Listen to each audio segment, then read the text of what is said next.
Morning, glory, America. Bonjour, hi, Canada. I'm Hugh Hewitt, inside the ReliefFactor.com studio, live inside the Beltway on this Friday. I remind you that if you have not downloaded the Salem News Channel app, you should. You should be watching me on TV in your kitchen. You ought to have a Roku-enabled TV device or one of the devices that allows you Fire, etc., to watch the Salem News Channel as you go about your morning and say hello to me. And, you know, I roll a lot of videotape. You'll see a lot of videotape, and you'll see a lot of guests occasionally when we can get them to Skype in. I want to begin today with Winsome Sears, because some of you heard her speech in the first hour yesterday, said, wow, who is she? Now, look, I mentioned Winsome Sears throughout the year. Mostly I had Glenn Youngkin on because Glenn Youngkin was the top of the ticket, and he drove the victory in Virginia. But Winsome Sears was at every rally with him.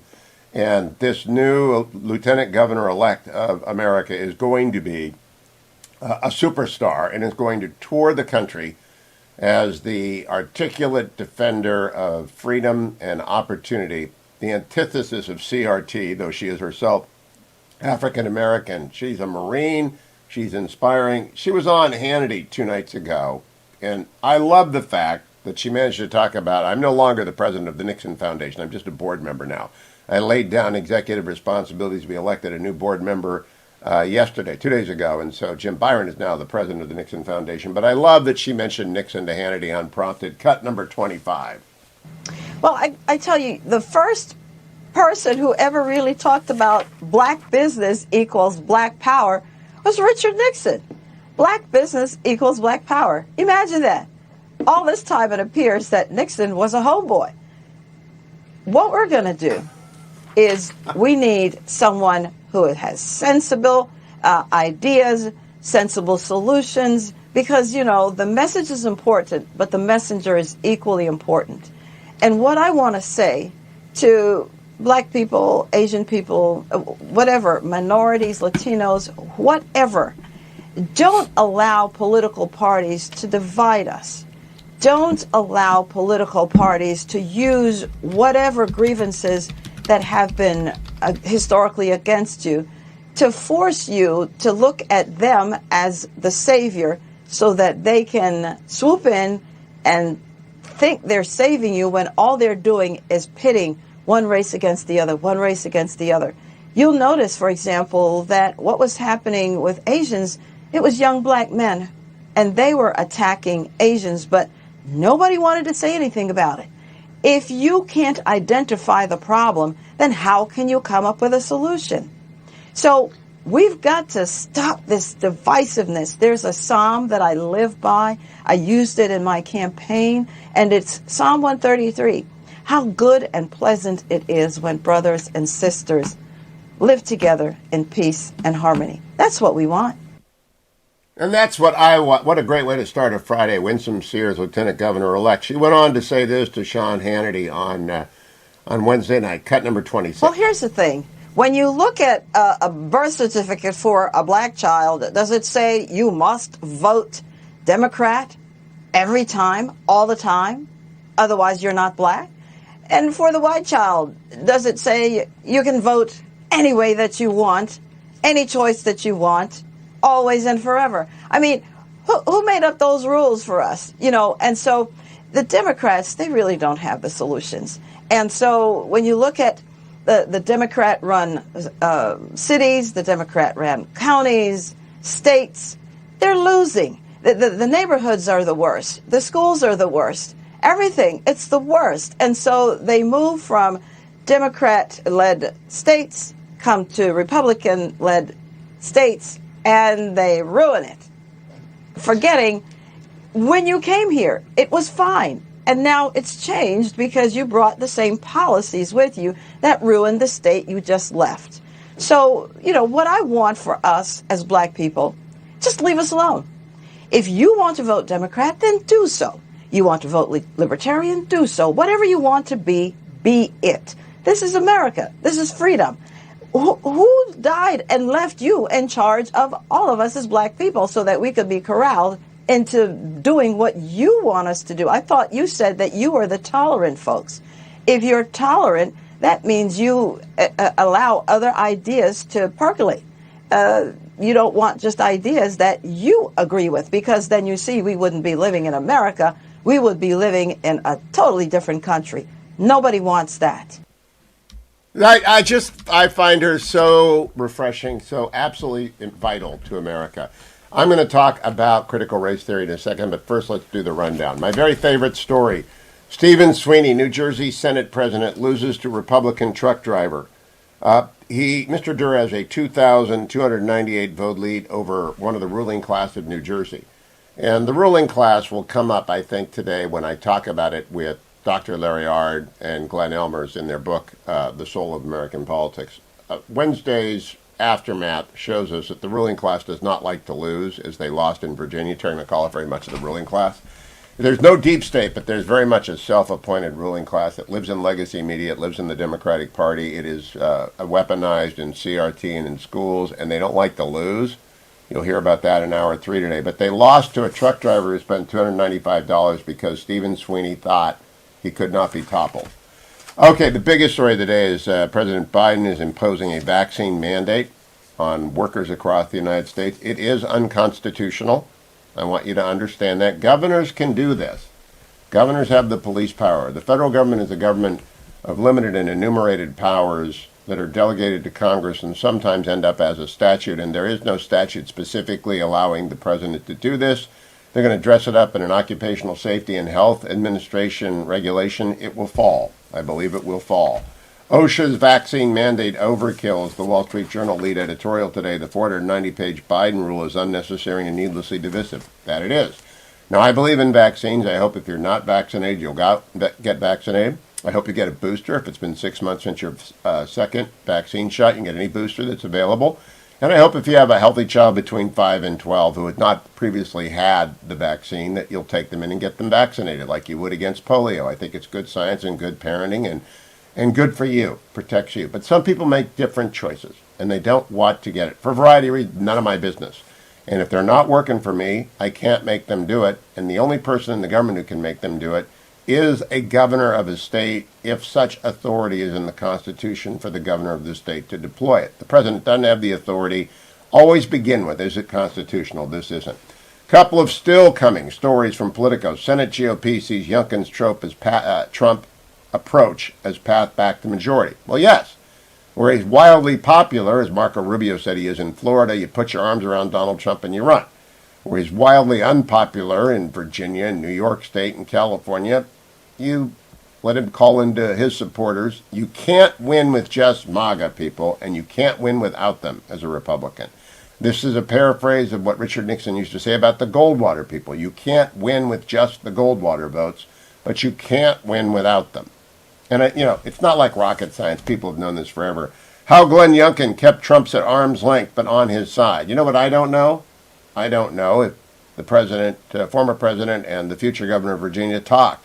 My guess is they did. My guess is they both had an interest in making sure they won and didn't give the media a club with which to club Glenn Youngkin. So the day after the disaster, Wednesday and Thursday, the Democrats scuttled around trying to figure out what to do. So yesterday, Nancy Pelosi announced a quick push for quick votes on both of the big bills. The reconciliation bill that spends, they say it spends $1.75 trillion. Joe Manchin said, no, it doesn't. It spends twice that. And then the infrastructure bill, which spends $1 trillion. And so Nancy Pelosi was getting hammered for losing Virginia and losing New Jersey and losing races all across the United States. And they're looking at losing 50 seats next November. I will take 20. Actually, I'll take 6. I just want control of the chamber back in responsible hands and out of Nancy Pelosi, who's no doubt going to quit. Nancy Pelosi says, well, I'm going to pass both of these votes, both of these bills, and it's going to be the Senate's problem, and we'll take up what they send back. Only problem with that is she can't even find the votes to pass the Biden Bonanza bill, BBB, because it's got this massive expansion of the IRS in it, for one thing. So every Democrat who votes for that is going to run into ads about them saying, thank you for voting to expand the IRS. I had no problems with the IRS, but most Americans don't feel like I do. And they're going to have this giant IRS coming at them. I have problems with tax laws. Tax laws. House Democrats near vote on a $1.75 trillion spending measure. We have been hearing that for 2 weeks, getting near a vote, and we haven't heard it. Now, those of you who know that Russia was always garbage. The indictment of Igor Danchenko cast new doubts on the sourcing of the Steele dossier. John Durham brought in his third indictment yesterday, more on the way. Igor Danchenko arrested, charged with lying to FBI about the information in the Steele dossier, according to the Washington Post. But the story I'm going to come back with next is the story that I think will matter the most to you. Did you hear anybody say CRT isn't taught, CRT is a fake issue, CRT is made up by Republicans? I have in my hand a New York Times a story from this morning. California tries to close the gap in math, but sets off a backlash. Proposed guidelines in the state would de-emphasize calculus, reject the idea that some children are naturally gifted. Okay.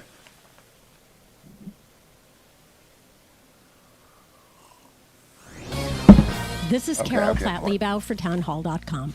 30 years have passed since Justice Clarence Thomas was confirmed to the U.S. Supreme Court. His tenure there has been consequential indeed. He's the court's foremost proponent of natural law, an understanding that our individual rights are transcendent and come from God. This understanding undergirds his approach to the Declaration of Independence and the Constitution, powerfully informing the justice's unyielding commitment to limited government and equal justice before the law. Over the last 5 years, Justice Thomas has authored more opinions than any of his colleagues on the Supreme Court. His influence only continues to grow, and he's beloved by the scores of people who know him. He knows the names of the children of the marshals who guard the courthouse. He's mentored generations of clerks, treating them like family, and his distinctive, hearty laugh rings out within his judicial chambers. May God bless this great, good, and brilliant man, and may he serve on the court many years longer. Trending now on the Dennis Prager Show. Not translate into the ability to spread it. And that's an inference. What we know about the empirical studies looking at infected children versus infected adults and spread within their families, within their home dwelling units, is that children are very, very infrequently the cause of spread to other family members. It's almost always the adults spread to children, not the other way around. So we know from empirical studies that children don't spread the infection. And that being the case, there's little rationale for putting, masking children where we don't know that the mask has appreciable benefit, on top of the fact that the children don't really spread the infection very much. Keep up with what's trending. Subscribe on YouTube and at rumble.com.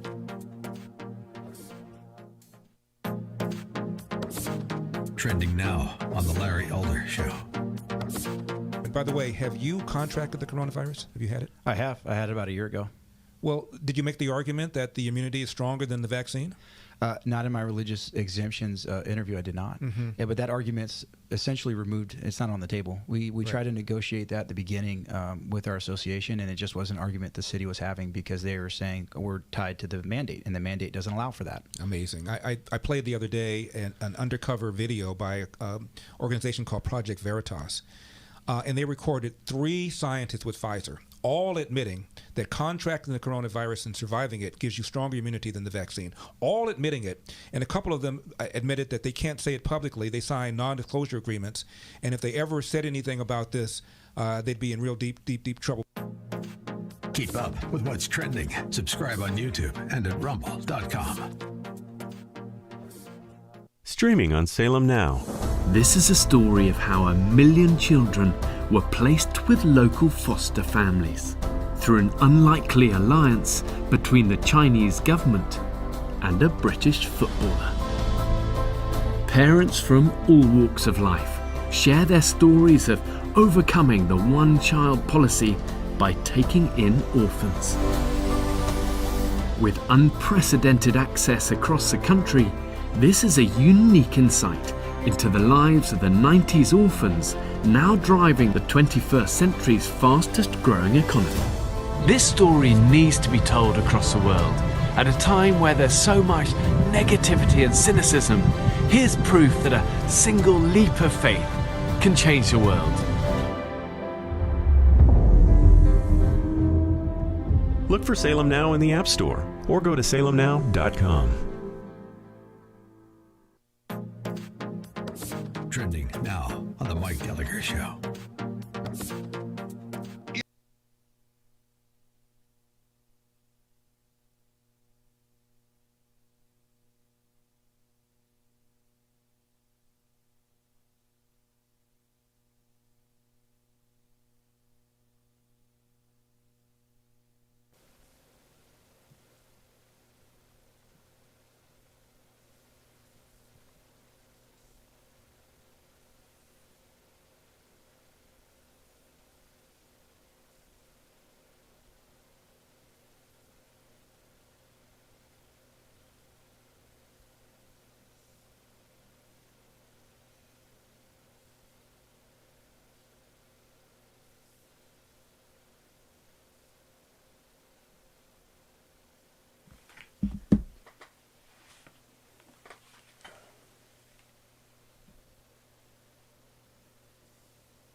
Welcome back, America. I'm Hugh Hewitt. Thank you. The sun is coming up on a Friday. That means the weekend's ahead. Another Ohio State win. The Browns victory Monday ahead. We're going to beat the Bengals in Cincinnati. It's going to be a great weekend. Now, I have to tell you all that CRT is going to take more and more of my time because when the media all tell legacy media, I am media, I am alternative media. I have been for 31 years. Whether it was on the set of PBS or on the set of Meet the Press or on ABC's This Week or on anywhere that I've been on legacy media, I've always been the conservative voice on my own radio show. I'm the host, but this is alternative media, and the Salem News Channel is alive and well and spreading out like algae in a pond. We're going to cover the entire thing. We're going to grow a little bit, double every day, and I want you to tell all your friends, just turn off the regular TV. You're not getting any truth from the news networks. They're no longer news networks. They are Democratic Party affiliates. It is that simple. So the Salem News Channel is center-right, and it's very much for people who want news and analysis. The news that you need. You know, a meteor struck California. I'll tell you about that if there's an earthquake or a typhoon or anything like that. News. I'll give you murder rates, I'll give you data, and then analysis. What's going on? This is an analytical segment. It's about CRT. But it's based on a New York Times article that I'm going to read to you and then comment. So this is the, quote, news, air quotes, from the New York Times.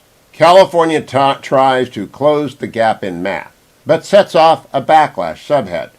Proposed guidelines in the state would de-emphasize calculus, reject the idea that some children are naturally gifted, and build a connection to social justice. Critics say math shouldn't be political.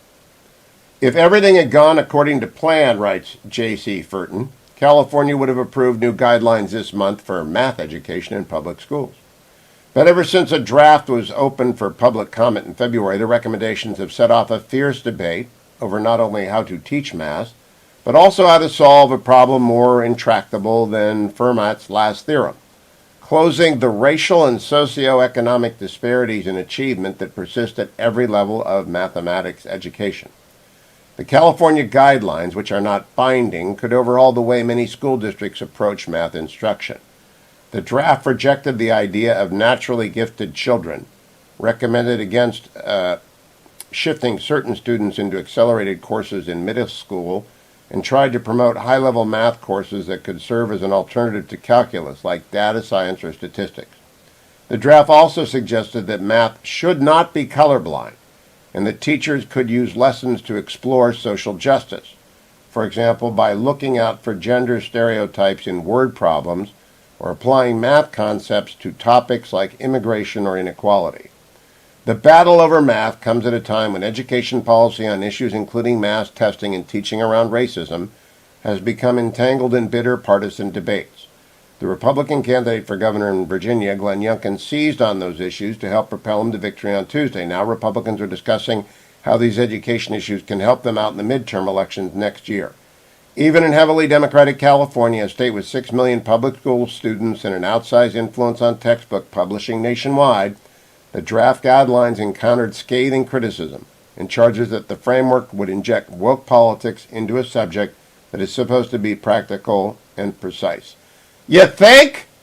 Of course it will. This is exactly what we've been talking about. It's exactly what we'll continue to talk about. I went to Catholic schools. Now, that didn't mean that there was Catholic math or Catholic chemistry or Catholic physics or Catholic calculus. It meant that the air that we breathed and the rooms in which the crucifix held and the priests that were in the hallways and the nuns that taught religion were ever present. Catholic schools were Catholic. CRT schools are CRT schools. And this is an explosion of CRT in the country's most influential education system. What a nightmare. Equity in math. I'd rather that they actually learn math. And by the way, if you've never met a gifted child in math, you aren't looking. Stay tuned, America. I'm Hugh Hewitt.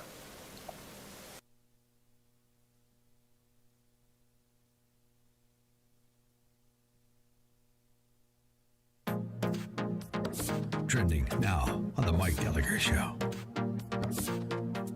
Ilhan Omar is back at it again. You know, she's been kind of quiet lately. She told her constituents Saturday at a town hall meeting that the rise in gun violence in Minneapolis and the increase in carjackings is due to the police. They have chosen, she said, not to fulfill their oath of office and provide the public safety they owe to the citizens. Now, this is rich coming from her. She goes from wanting to defund the police to blaming the police for not being responsive enough as people are getting murdered and their cars getting jacked in Minneapolis. That's the left. That's today's Democrat Party. It is an extraordinary thing to witness. They're anti-police. They're against parent involvement in their kids' curriculum. They want to gouge us with more and more taxes. They want to force you to comply. They'll cancel you if you don't comply, ask Dave Chappelle. And evidently, they're okay with strapping little defenseless beagle puppies into cages where their little faces are eaten off by giant sandflies. Let me tell me some more about the Tony Fauci dolls. I want to hear some more about people wearing their Tony Fauci shirts. How long does this guy get to stay in power? Keep up with what's trending. Subscribe on YouTube and at rumble.com. Trending now on America First with Sebastian Gorka. Facebook did two things basically in the 2020 election, one of which we've known about for a while. They basically censored information that was negative about Hunter Biden and Joe Biden. They promoted information that was negative about Donald Trump. And I really believe that swung the election in a really important way. But I think more profoundly, I think that Zuckerberg, what we're learning is that he put $420 million to buy up local boards of elections. He did it in an extremely partisan way.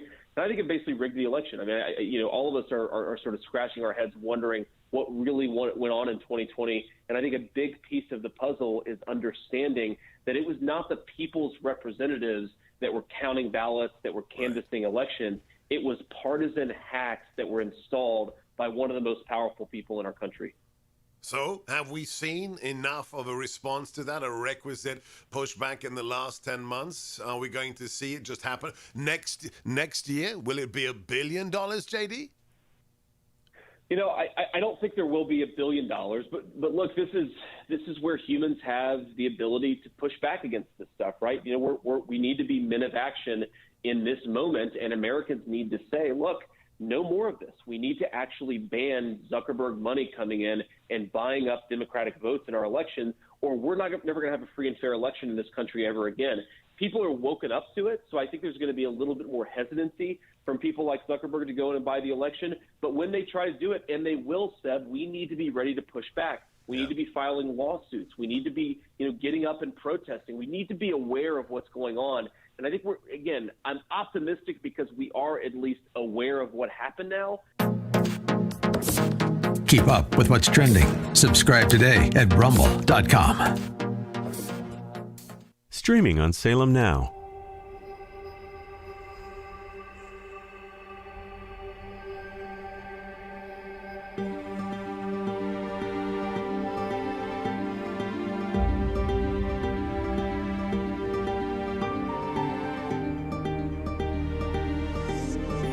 ¿Cuánto queda? No queda nada. Y lo siento mucho. That's the only time you can come to Christ, when the Spirit of God calls you to the cross. Don't you hesitate. Have you ever thought of going to seminary? Madre, Padre, ¿quién está listo para ser transformado por el poder de su palabra?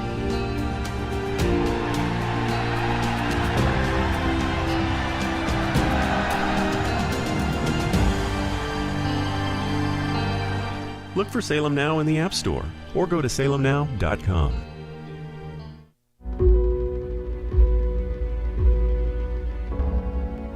Schools are lining up to push the transgender agenda on kids and cut parents out of the equation. Go to salemnow.com. Trending now on The Charlie Kirk Show. where they just get to march right into America because they feel as if they deserve it. Now, you watch videos of this, they're not stopping. They call this the mother of all caravans, is what is being built right now in Mexico. And that does not...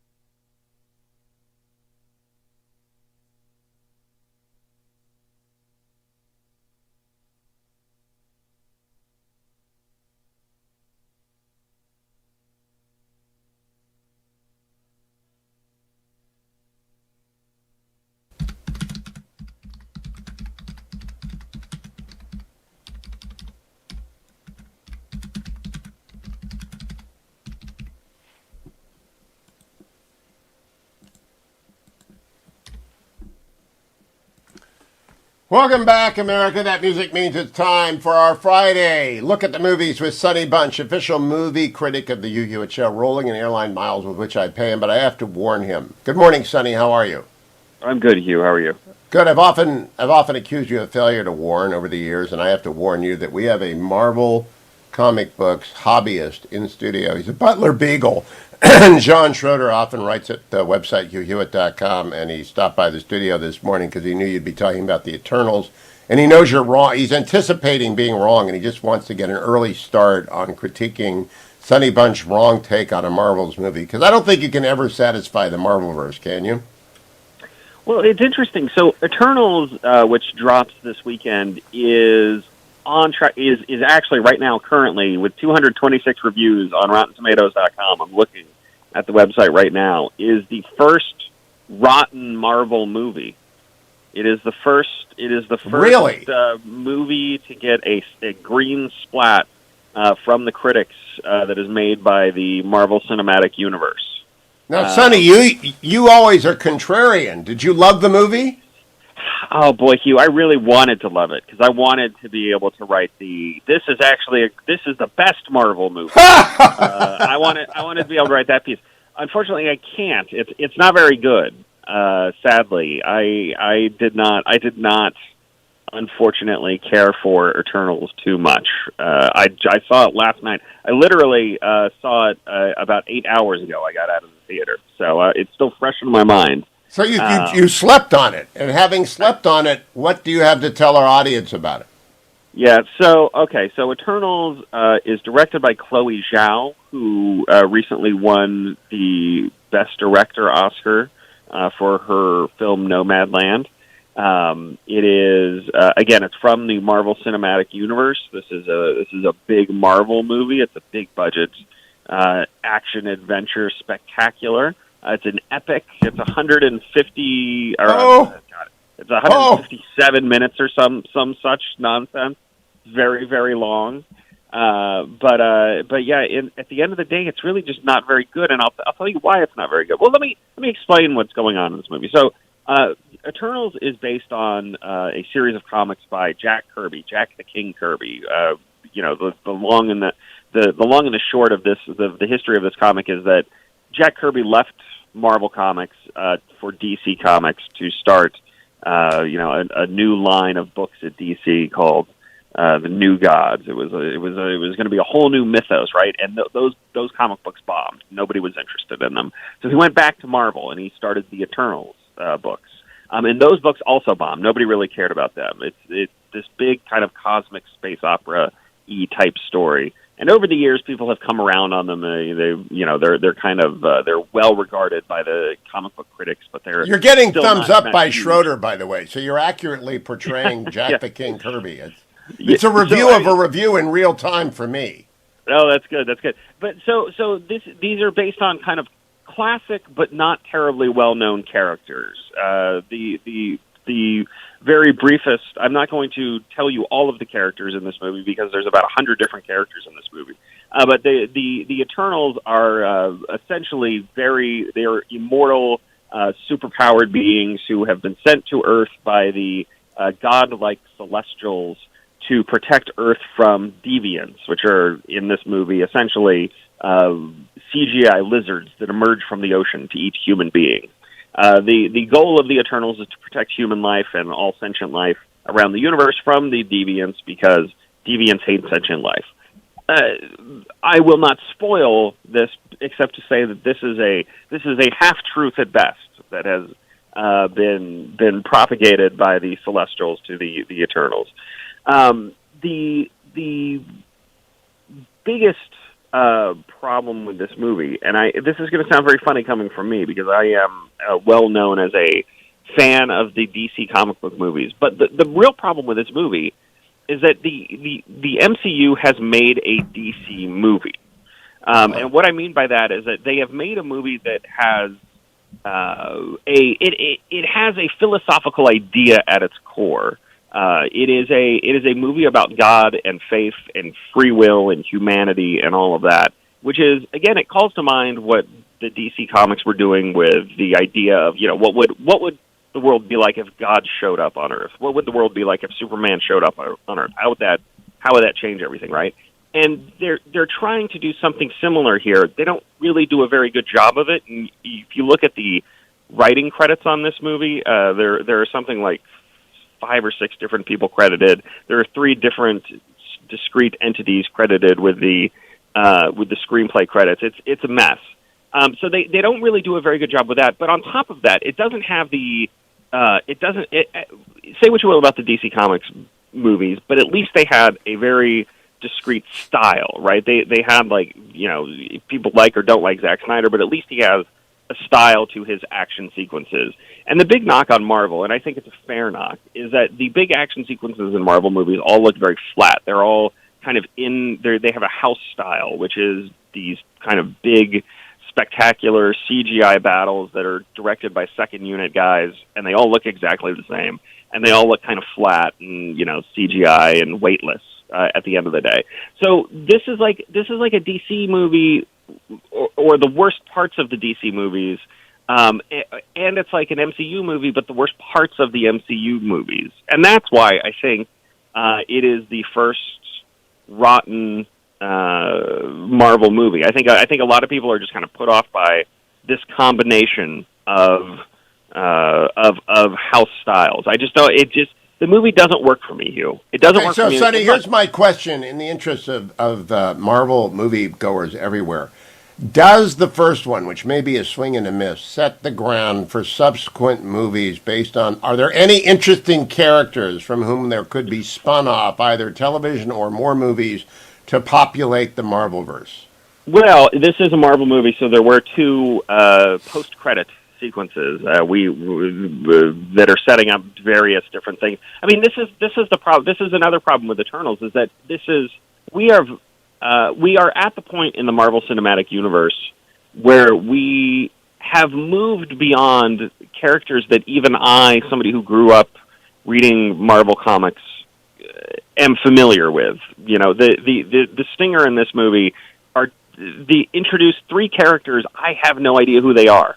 I've never read any comics with any. What are their names? So I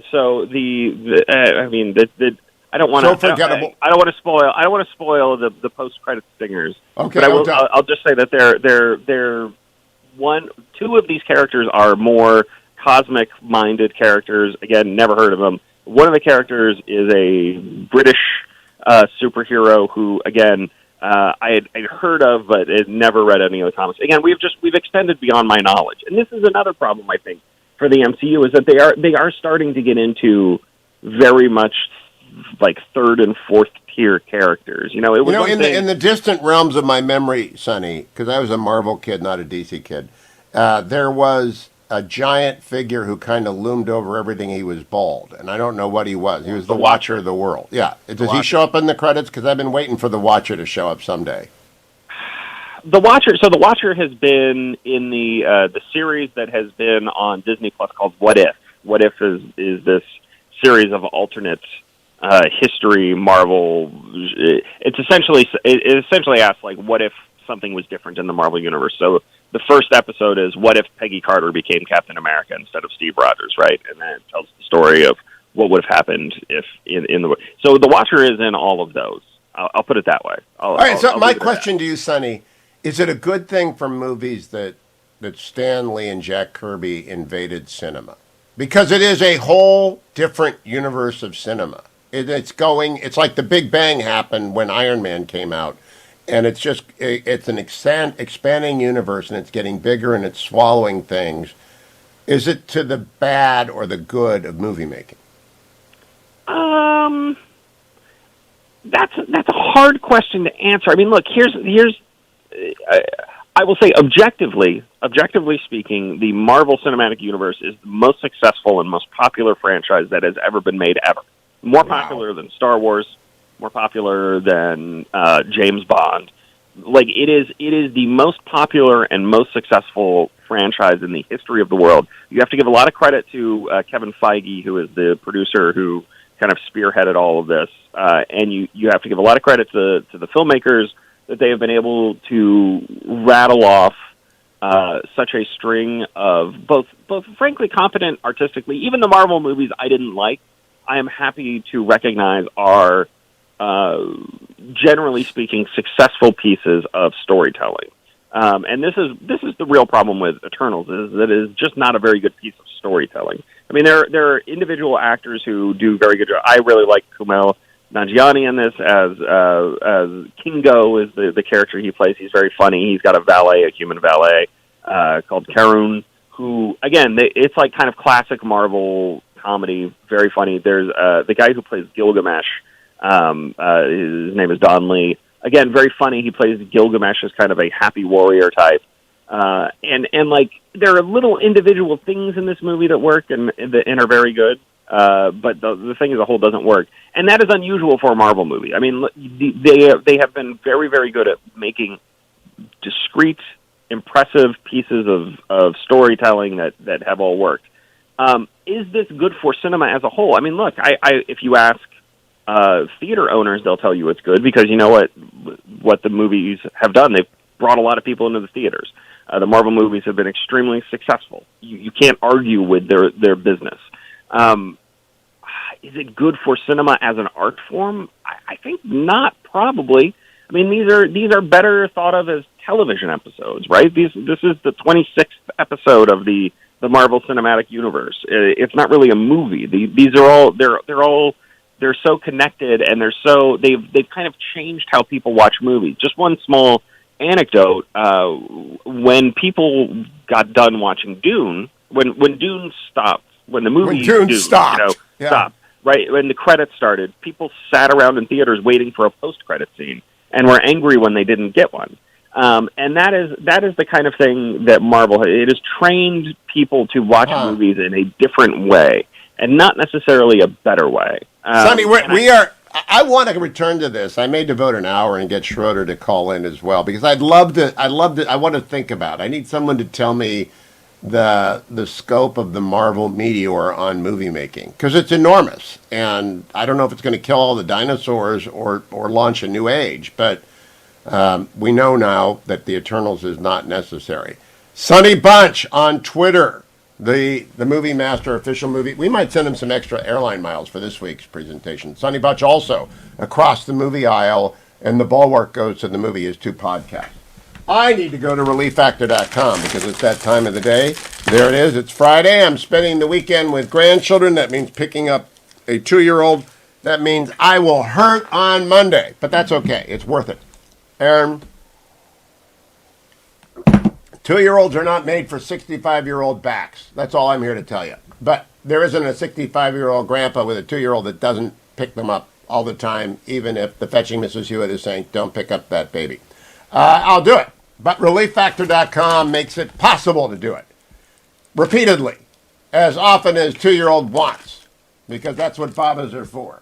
And relieffactor.com is for Babas, but they're also for 20-year-olds who are going to do a marathon this weekend. I did a marathon, the Marine Corps Marathon last week, virtually. Whatever your ache and pain is, for whatever reason, give relieffactor.com a try. Sonny, thank you. Doug LeMarise is next with the College Football Playoff Show podcast predictions. Stay with us.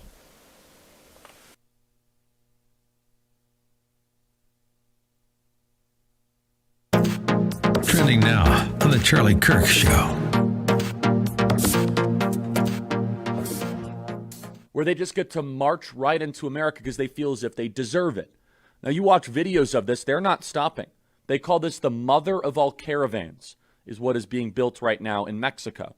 And that does not count all the other millions and millions of people that have crossed illegally into America. Can we get an exact number on that, Connor? of the millions of people that have crossed into America, 1.7 million that have already crossed into the interior of our country, 1.7 million people. To give an idea of how many people that is, that's more people than the entire state of Idaho.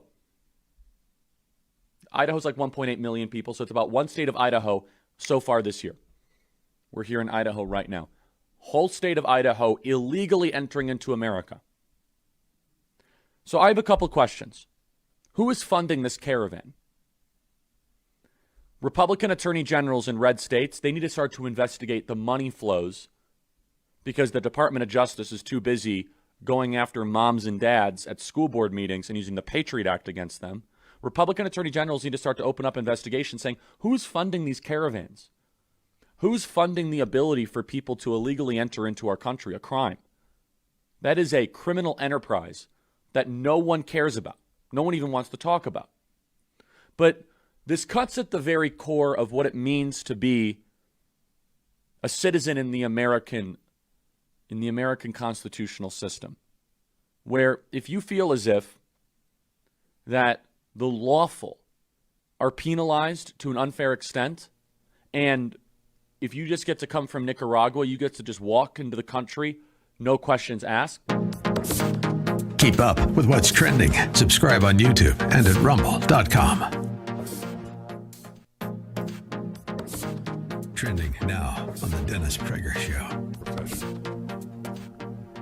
So I don't have a good answer because I have the same inability as you do. Okay, hold on. That's it. That's perfect. He has the same inability to trust the American medical profession as I do. So if you want to dismiss me as a conservative pundit, talk show host, columnist, whatever you want to call me, fine, dismiss me. How do you dismiss him? American medical establishment is composed of fraudulent cowards. Okay? Period. End of issue. They have no interest in your welfare. They have interest in money and in being sheep. That's it. That's the American Medical Association, the CDC, and the FDA. And the fact that the New York Times trusts them shows how corrupt the New York Times is. That is all it does. And I am well and healthy and had COVID 2 weeks ago, and the primary reason is that I had been taking ivermectin and hydroxychloroquine. And if you're and It's trending. Subscribe on YouTube and at rumble.com.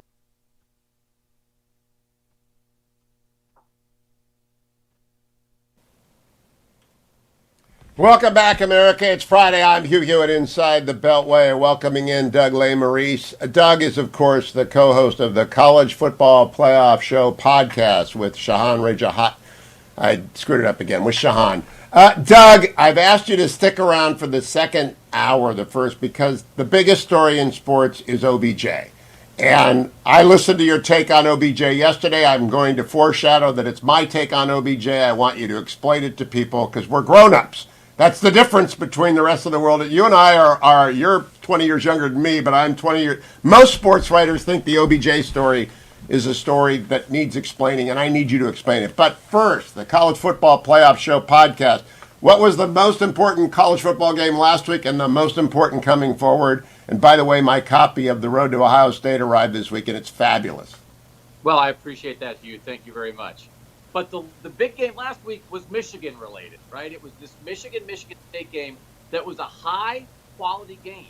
Somebody had to win, somebody had to lose, but the idea that those teams both played that well. Michigan State won. Michigan State was then number 3 in the initial playoff ranking. 2 weeks from now, November 20th, Michigan State at Ohio State is a gigantic game.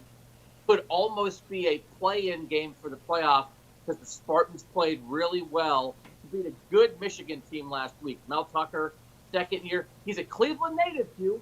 Mel Tucker, Cleveland native, coming to Columbus on November 20th. So that win for Michigan State was gigantic. Now, Mel Tucker, a Mel Tucker question. My son, one of them, went to the University of Colorado. He's still mad at Mel Tucker in the way that Florida fans are still mad at Urban Meyer. Do you expect Mel Tucker to move on at the end of the season to USC? It's tough, man. Everybody's going to want him, right? I mean, sometimes when you're hot, you're hot. He is a Midwestern guy, right? He went to Wisconsin. He coached for the Browns. He coached at Ohio State. So I could see him sticking around, but he also knows the SEC really well. He's been at Bama and Georgia, and LSU might be really interested. He could be in a tough spot to make a decision. So you're right about it being a play-in game. I listened to the College Football Playoff Show podcast, and I understand you guys didn't like how they got there. I like the fact that Ohio State can play in. I figure they set it up that way. And they put Michigan State for its first and only time in the top 4 ever. And that was a good set of rankings. What's most important this weekend? This weekend is an avoid the upset weekend, Hugh, because there aren't a ton of equal match games with the good team. One to watch is Michigan State's going to Purdue. Purdue has a couple really good players. Michigan State's only favored by 3, even though they're the number 3 team in the country. But one I like is the Washington-Oregon rivalry. Hugh, I'm always on alert when coaches talk about academics. Because I get it, right? It's college stuff matters. But if you're talking about the academic prowess of your team and your college, it's only because you're not winning enough games. So Jimmy Lake, the Washington coach, took kind of a shot at Oregon this week and said, we don't recruit against Oregon because we're an academically better school. Oregon's number 4 in the country. Washington is 4-4 overall. Oregon versus Washington this week. When you start putting up the GPAs, it's like, all right, I get it. Your GPA's high. Well, you're right. That's a signal of doom approaching. But wasn't Washington early on in the College Football Playoff Show podcast, wasn't Washington a thing for a couple of weeks? Well, everybody really liked them, and then they lost their first game, and then they lost at Michigan and started 0-2. So that's when they went back to the chemistry lab. Okay. Doug, before we go to break, you said some interesting things about the college football ranking playoff board, how it's 13 people. I didn't know any of this, by the way, and how journalists should be on it and analytics people should be on it, but that the athletic directors are on it now. And that was all very interesting to me. Did they do a good job? They got sucked in by the Alabama aura, I thought. I thought Alabama at number 2 was too much about Alabama's reputation, and they have great players. I don't think they're a collection of what they've done this year. I think they fell into a little bit of groupthink in that room. They do have 13 dedicated, smart people, but when you all think the same way, you can start heading down one path if you don't have a couple people who say, hey, wait, what if we think about it this way? And I don't think they had enough people stop them from getting sucked in this week. You know, Shehan Jeharaja, I remembered it this time. Shehan was very upset. I thought he was going to have a stroke, but he's only like 23, so he can't have a stroke. What upset him so much? He loved the underdog. He loved the little guy. In college football, it's very difficult for the little guy to break in to the big dog room. Cincinnati has done everything it could do as a non-Power 5 team. They beat Notre Dame. Notre Dame's a really good team. They've won all their games, and they were only number 6. This was the highest, I think, that any smaller school would ever have a chance to be in the rankings. Some people thought Cincinnati should be in the top 4. They're number 2 in the polls. They were number 6 in the playoff ranking. He likes the underdog. That's why he was so mad. But I mostly agree with him. Yeah, well, you know, life isn't a Hoosiers movie. It's not going to work out that way. Cincinnati has to be good for 5 years. Doug LeMaurice is sticking around. And when he comes back, we're going to explain for the rest of the world OBJ, which for the life of me is the easiest thing in the world, but it has become drama fest across the United States. Doug has a great take on it. That we're going to switch from the College Football Playoff Show podcast to Orange and Brown Talk when we come back, because you need to know about OBJ, Baker, and everything that matters in the NFL, because it's Friday on the Hugh Hewitt Show. Stay with us, America.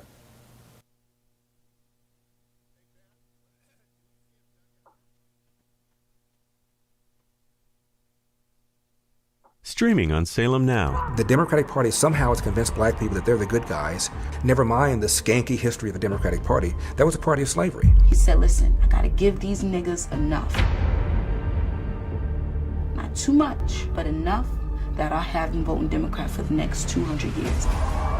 racist. The race grievance industry would have you believe that blacks get up and think about nothing else except race. If I tell you this is racist, yeah, I'm gonna get you emotional. There is a whole big cottage industry for racism. If racism went away, a lot of people would be unemployed. The mob during the Minneapolis riots following the death of George Floyd. A bunch of white thugs, frankly, burning down the city's traditional black and Asian business district. They're racist, racist, racist, racist, racist. Everything's racist. Look for Salem Now in the App Store or go to salemnow.com. How 1 million children were placed with local foster families. Parents from all walks of life share their stories of overcoming the one-child policy by taking in orphans. Go to salemnow.com. Trending now on The Mike Gallagher Show. Do you realize that Terry McAuliffe is still going around saying that Stacey Abrams had the election in Georgia stolen from her? I thought you weren't allowed to question the outcome of the election. And he's running down the democracy, saying that our elections are not fair. The next day. She would be the governor of Georgia today had the governor of Georgia not disenfranchised 1.4 million Georgia voters before the election. That's what happened to Stacey Abrams. They took the votes away. Uh-oh. Hey, YouTube, you better ban me, because I just played a clip of Democrat Terry McAuliffe claiming that Stacey Abrams had the election stolen from her. That's election misinformation. If Virginia elects Terry McAuliffe next week, you'll deserve every bit of the misery you're going to get. Keep up with what's trending. Subscribe on YouTube and at rumble.com. Trending now on America First with Sebastian Gorka. How buoyed are you that Americans are finally waking up, JD? Look, I'm very excited about what I'm seeing. Certainly in Virginia, but also in Ohio. It feels like there's a real grassroots movement brewing on the conservative movement right now. And it's, just like in times past, it's not just the politicos, it's not just the establishment folks. Sometimes not even people who are that political, but they're just very fired up about what their kids are teaching. Their kids are coming home crying, upset because they're being told that they're a bad person depending on the color of their skin, and they're just fed up about it. And I think it may very well take down Terry McAuliffe, but I certainly think it is the beginning of a movement all across this country that's going to take down a lot of Democrats all over the nation. In the break, we were talking to my team here, and somebody said, "Well, it's neck and neck, and if Glenn loses by 3 points, that's a big deal in any other normal election." And here's the reaction I have, JD. There is no such thing as a normal election after 2016. Do we have any faith that there will be a normal election? Talk to us about the recent breaking news about Facebook and the censorship of conservatives. You've written a piece about it. How do we get back to quote unquote normal, JD? Oh, man, we got a lot of work to do. Facebook did two things basically in the 2020 election, one of which we've known about for a while. They basically censored information that was negative about Hunter Biden and Joe Biden. They promoted information that was negative about Donald Trump. And I really believe that swung the election in a really important way. Keep up with what's trending. Subscribe on YouTube today. The most powerful organs of the state are not merely corrupt, but that they've been weaponized to go after perceived domestic enemies. And that's very scary. Our constitutional democracy enshrines the peaceful transfer of power. We are now all rooting for his success. The peaceful transition of power is one of the hallmarks of our democracy. We don't live in the United States of America as is any of us would like to understand it. We have a peaceful transition of power process. That's not what happened. They interviewed General Flynn, and they did it in what was a complete ambush. I thought it's early enough. Let's just send a couple guys over. And the audience was, ha, ha, ha, ha. How funny to set up an innocent man. This is what third world security states do. They spy on their political opponents like this. This is part of a concerted Russian influence operation. Russian interference. They colluded. They were in on it. He would constantly say, I have seen evidence of collusion. Until this is released, I can't comment. I can't go into the particulars. Russians, I'm not going to be specific. But he knew he could just say it on TV and then hide behind, well, it's all classified, I can't get into it. Well, it's classified. You can't see it. Collusion. You just got to be willing to see it. New York's Daily News ran this front page, Trump is Hitler. How could 62 million Americans vote for Hitler? Are 62 million Americans Nazis? We really almost thought it was a joke. Like, really, you're not going to accept that you lost this election? Then they see the Russia collusion narrative sitting right there in front of them and say, why don't we just say that he cheated? It divided the country in ways that people can't imagine. It's inspired massive violence. It's given people who are bad faith actors a license to do whatever they want because they literally feel like they're fighting Russian spies and Nazis. Russiagate has been the most egregious abuse of everything that was supposed to have been good about our government. The thing that they were investigating the Trump campaign for is what they themselves were doing.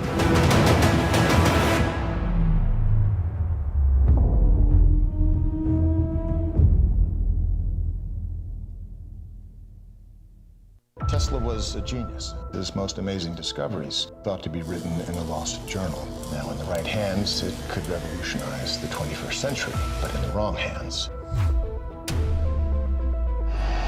kill him. Jump.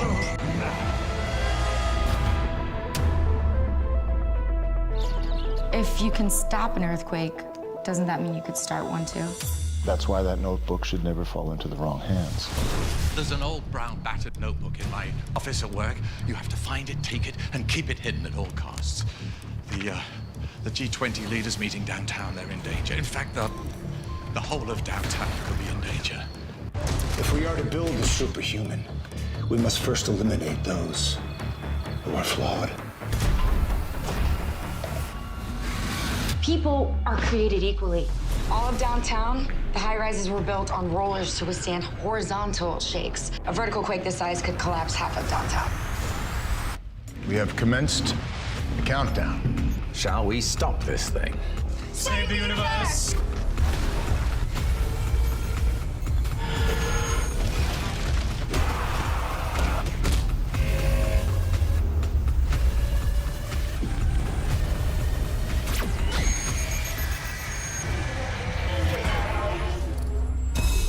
How 1 million children were placed with local foster families. Parents from all walks of life share their stories of overcoming the one-child policy by taking in orphans. Go to salemnow.com.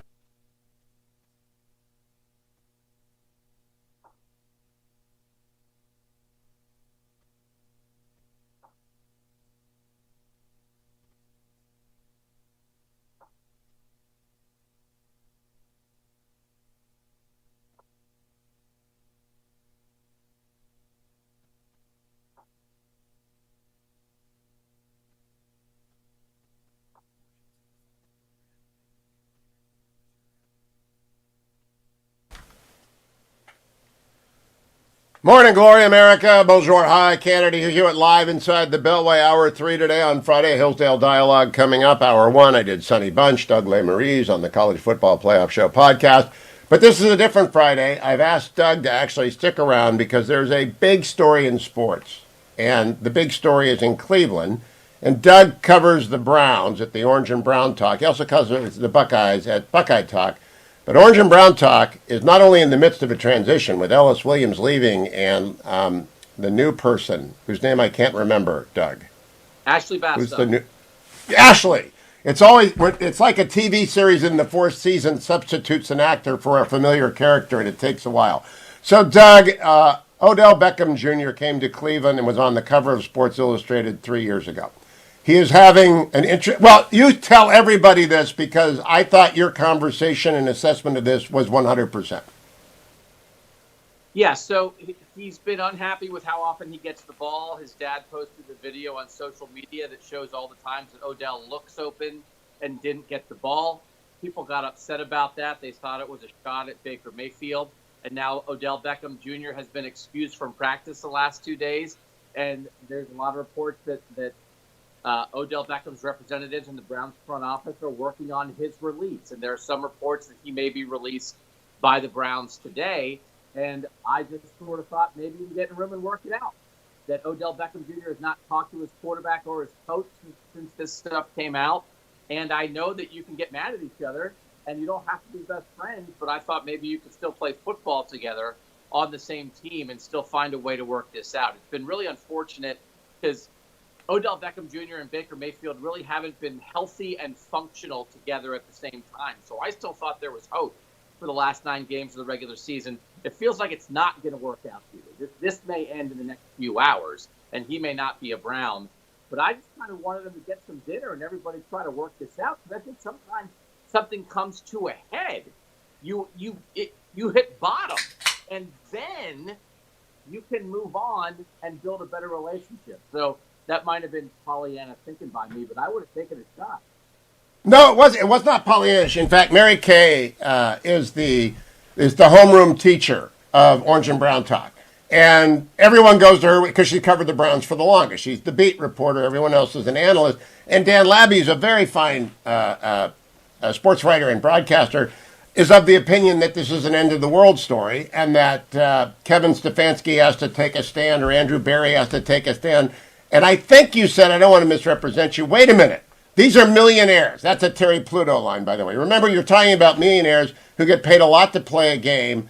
You got to get along in the world in which we live with people that you don't like. And I've been in broadcasting for 30 years, and there are a lot of knuckleheads in broadcasting. And you know what? You go to work. And, I've been working with Dwayne for 20 years. So we're like the lock ones, but we're fine. And I do not understand how anyone could come to the conclusion that you cut him because he's a receiver of some talent who will go to the Ravens. I mean, is this even is it in doubt that he'll go to the Ravens? Sure feels like that way to me, right? We may find that out very soon that he very well could end up with the team that the Browns need to finish ahead of and may have to play on the field in their last 9 games to get to the playoff. And I do still think he has talent. So it really is a rough spot. They do have a guy, Donovan Peoples-Jones, who's a second receiver who will probably slide in. But I just still think having him on your team in some way and keeping him off another team, those are 2 positives. He's still with you doing something, and he's not somewhere else. Those are 2 things that I still think could help the Browns, even though it's been clunky so far. I get it. But also, we maybe don't know. I don't know what else may have gone on, if there have been previous disagreements. But I do believe in a world of millionaires, a lot of players have supported Odell. Coaches have to work with those players. You don't have to always see eye to eye, but you have to function together. So I don't think there has to be a bad guy in this, Hugh. If the situation stinks, it's been a little rough. So I don't know that you have to blame Odell or Baker or Kevin Stefanski or anybody, but I just would have kept fighting to try to make it work. And let's figure out, can we just get 9 more Sundays out of this, even if it's not a perfect fit, it still might be good enough. Yeah, Jarvis Landry is also on the Cleveland Browns for the benefit of people who follow some other team that isn't the most important team. Jarvis Landry is a grown-up. He's acting like a grown-up. His language can be salty, but he hasn't said anything. I thought Baker and Kevin Stefanski acted like grown-ups and not saying anything. I assume Andrew Berry told them not to say anything because he's the boss and he's in charge of the front office. But I go back to the conversation that people had on Orange and Brown Talk yesterday, which is they're millionaires playing a game. This isn't college football. You've covered college football. Ohio State had a blow-up this year. A linebacker stormed off the field and went into the portal. It was like a scene from a comic book. He disappeared into the portal and he's gone because he got mad and he's a kid. Well, these people are only 25 or 27 years old. They're not really parents. Until you're a parent, you actually don't have perspective on anything. That's the Hugh Hewitt view of the world, because you don't. Do they ever just sit down and say, gosh, life has been so good to us. Maybe we should take care of the fans first. Do you think they ever have that conversation? Maybe. I do think it's very hard. These are high-achieving people who have had success their whole lives. And usually what they've done has worked because they have proof. I'm at the highest level. I'm one of the best at what I do. And football, man, you got to work hard to be good at football, no matter how much talent you have. So I do think when you get to the top level, sometimes you see things through your own lens because your own lens has got you where you are. So you have proof, evidence, time after time after time that what you do is right. Because I wouldn't be here otherwise. So I think that can be difficult. Money changes everybody. It is a lot of individual. It's a team sport for sure, but you have to have individual excellence. And I do think sometimes it's okay to treat different excellent players differently because people come at things different ways. And I've thought that Odell is a lot like an artist sometimes, right? That he has a certain way he does things, and the same things that make him great can also make him difficult to deal with at times. But you don't get to pick and choose with people. You take the whole package. Because if you took out some of the essence of what Odell is, you also would lower his talent level because he does it a certain way. So they've tried it for 3 years. I get that it's clunky. He wasn't going to be here next year anyway. The way that the salaries work, the salary cap with the Browns, this was definitely his last year's no matter what. So it's like, can you squeeze out 9 more games? I thought maybe do whatever you have to do to squeeze out 9 more games, but it's just not going to be that way. I think it sounds like well, he's got to play somewhere because he doesn't have a contract for next year, and he's got to prove his worth, or he'll end up signing a 1-year deal somewhere to prove his worth. It's not in his interest to have this happen. But I want to conclude, Doug Lesmerises, and maybe it'll be on Orange and Brown Talk. You've already done this, and it's already in the can. Is there any other aspect of life where we care what somebody's parent thinks? You know, if my mom and dad are both gone, if they ever posted something on Twitter, no one would care. And the President of the United States, we sometimes have human interest story, and their mom and dad, not President Biden, they're gone. But usually we'll get a nice thing on Richard Nixon's mother, Hannah, at the White House when he was becoming president. Nobody cares outside of athletics what the parents think. Why is that a thing in sports? I don't know. Because, again, Odell didn't do anything, right? His dad posted a video that hurt people's feelings, and then Odell didn't apologize quickly enough to some people. So I guess if you think it's coordinated, if you think there's some kind of plan. But my mom always said, blame her for stuff. She'll take the blame for me, right? But that whatever she would do, I wouldn't be held accountable for what my parents said, because guess what? And Odell's dad even said this. He said, I'm a parent first. So Odell's dad is not looking out for the best interest of the Browns. He's looking out for his son because that's what parents do. But that's our job is. Odell doesn't love the Browns still. I thought that was a little odd. All right, so last question for you has nothing to do with football. You told a story about being in the drive-thru lane at McDonald's, I think in Bloomington, where you got stuck and you ended up having to get... I just had a question. I've been there and I've done that. It's the McDonald's in San Clemente on the way from San Diego to Los Angeles. If you stop at the right time and you're in the lane, you can't get out, you're there for an hour. When you go through that lane and you get your order and the fries are cold, do you A, go back into park the car, go into the restaurant and try and get hot fries, B, throw the fries out the window, or C, eat the fries? So I am a grumpy customer sometimes, Hugh, but in the pandemic world where things are difficult for businesses, I do have more respect for anybody who's showing up and doing the job, even if my fries are colder than I would like. Old Doug might be throwing the fries against the drive-thru window. New Doug is probably saying, well, I'm glad you came to work today. I'll eat the fries as is and move on with my day. That's a great attitude. I would eat the fries without even thinking. Doug Lesmerises, Orange and Brown Talk, Buckeye Talk, and, of course, the College Football Playoff Show podcast. Thank you, Doug. I'll be right back. OBJ, stay in Cleveland, win a Super Bowl. Really, winning changes everything.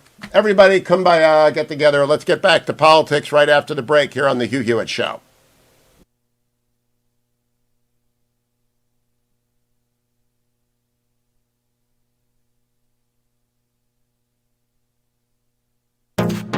Trending now on the Charlie Kirk Show.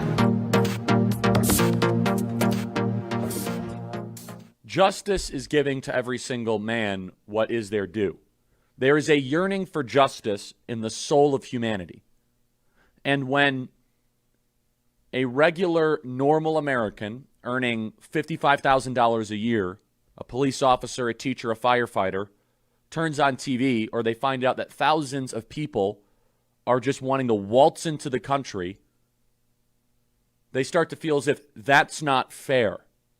You don't need an over-explanation for this. The caravan and the subsequent illegal invasion of our country cuts at the core of American justice. A 7-year-old can see what's happening on the southern border and can say, there's something not right about that. Keep up with what's trending. Subscribe on YouTube and at rumble.com. Trending now on the Dennis Prager Show.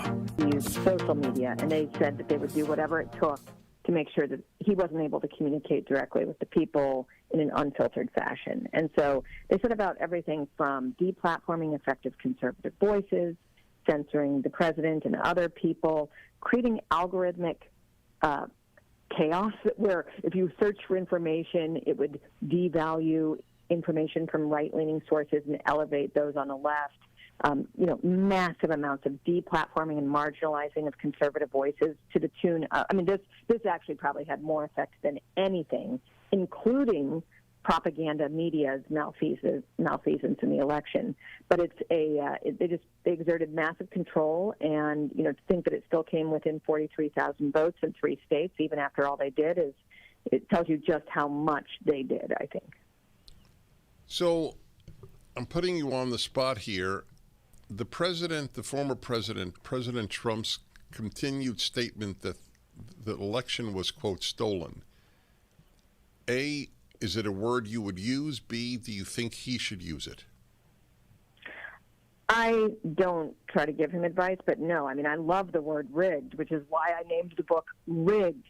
Before votes even happened, everything was designed to orchestrate a particular outcome, whether that was fake news or censorship, tech control of everything, changing election laws, funding of elections.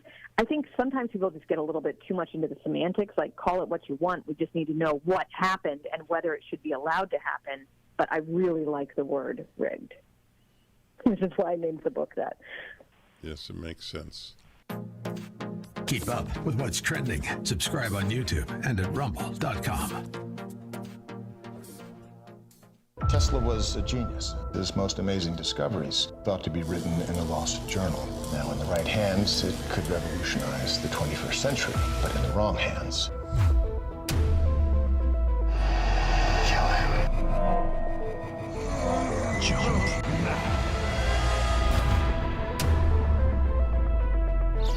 If you can stop an earthquake, doesn't that mean you could start one too? That's why that notebook should never fall into the wrong hands. There's an old brown battered notebook in my office at work. You have to find it, take it, and keep it hidden at all costs. The G20 leaders meeting downtown, they're in danger. In fact, the whole of downtown could be in danger. If we are to build a superhuman, we must first eliminate those who are flawed. People are created equally. All of downtown, the high-rises were built on rollers to withstand horizontal shakes. A vertical quake this size could collapse half of downtown. We have commenced the countdown. Shall we stop this thing? Save the universe!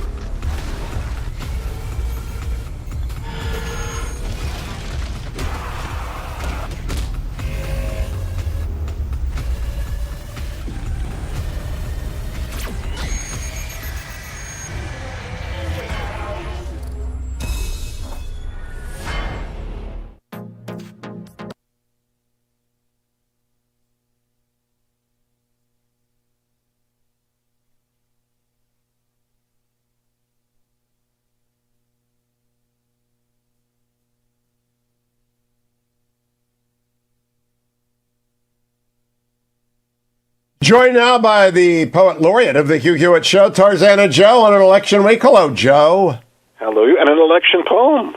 How about that? Well, I anticipated apropos, correctly. because you did give me a challenge last week, and though the challenge was an easy one to meet, I think I have done my best. The autumn leaves are turning, and the frost is on the pumpkin. I'd like to thank McAuliffe for handing this to Youngkin. He threw the pitch he wanted to, but boy, did that guy groove it. He put his foot into his mouth and just would not remove it. And even more than Terry, I'm thanking Youngkin, too, for taking on the challenge which he didn't have to do. He ran a booming business. He was not a politician, but he loved the state he lived in, and he made that state his mission.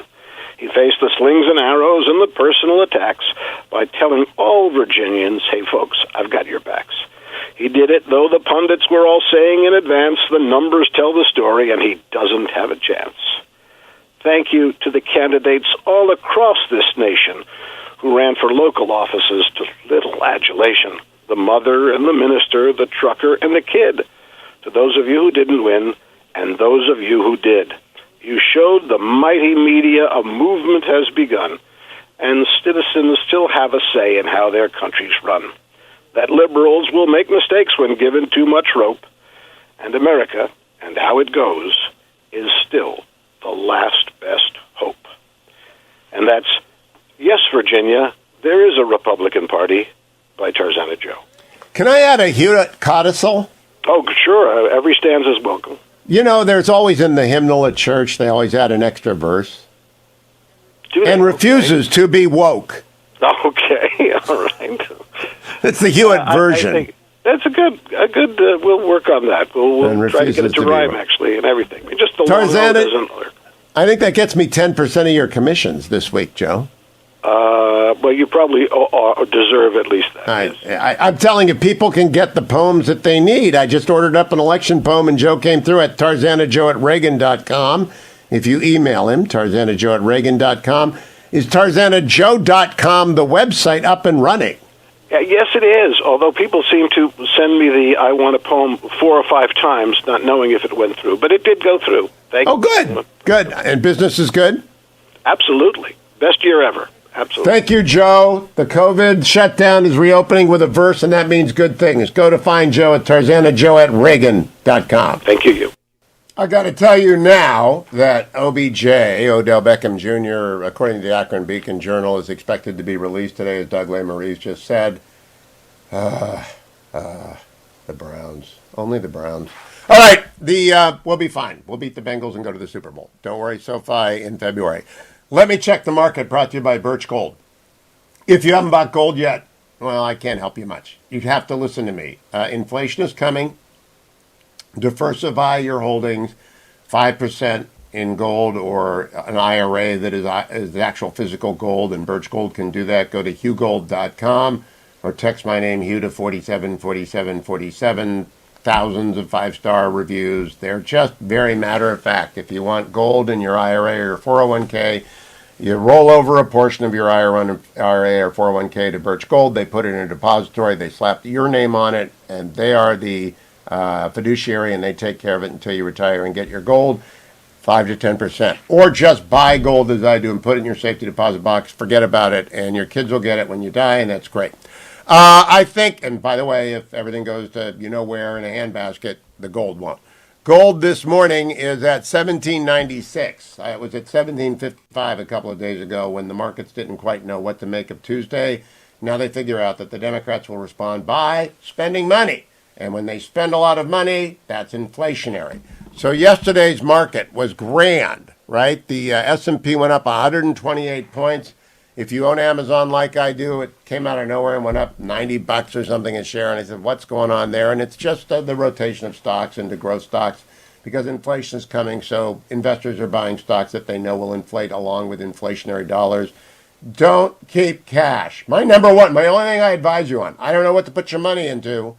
I think gold is a good bet for 5%. I think real estate's a better bet, but don't leave it under the pillow, please, because it's going down in value every day. Birch Gold via hughgold.com. Coming right back, America. 1-800-520-1234. Is CRT real? 1-800-520-1234. Everyone is now in legacy media, state-established media, state-run media, telling us that CRT isn't real because Glenn Youngkin won on it. It's so real. It's so real. I'll tell you about it after the break on the Hugh Hewitt Show.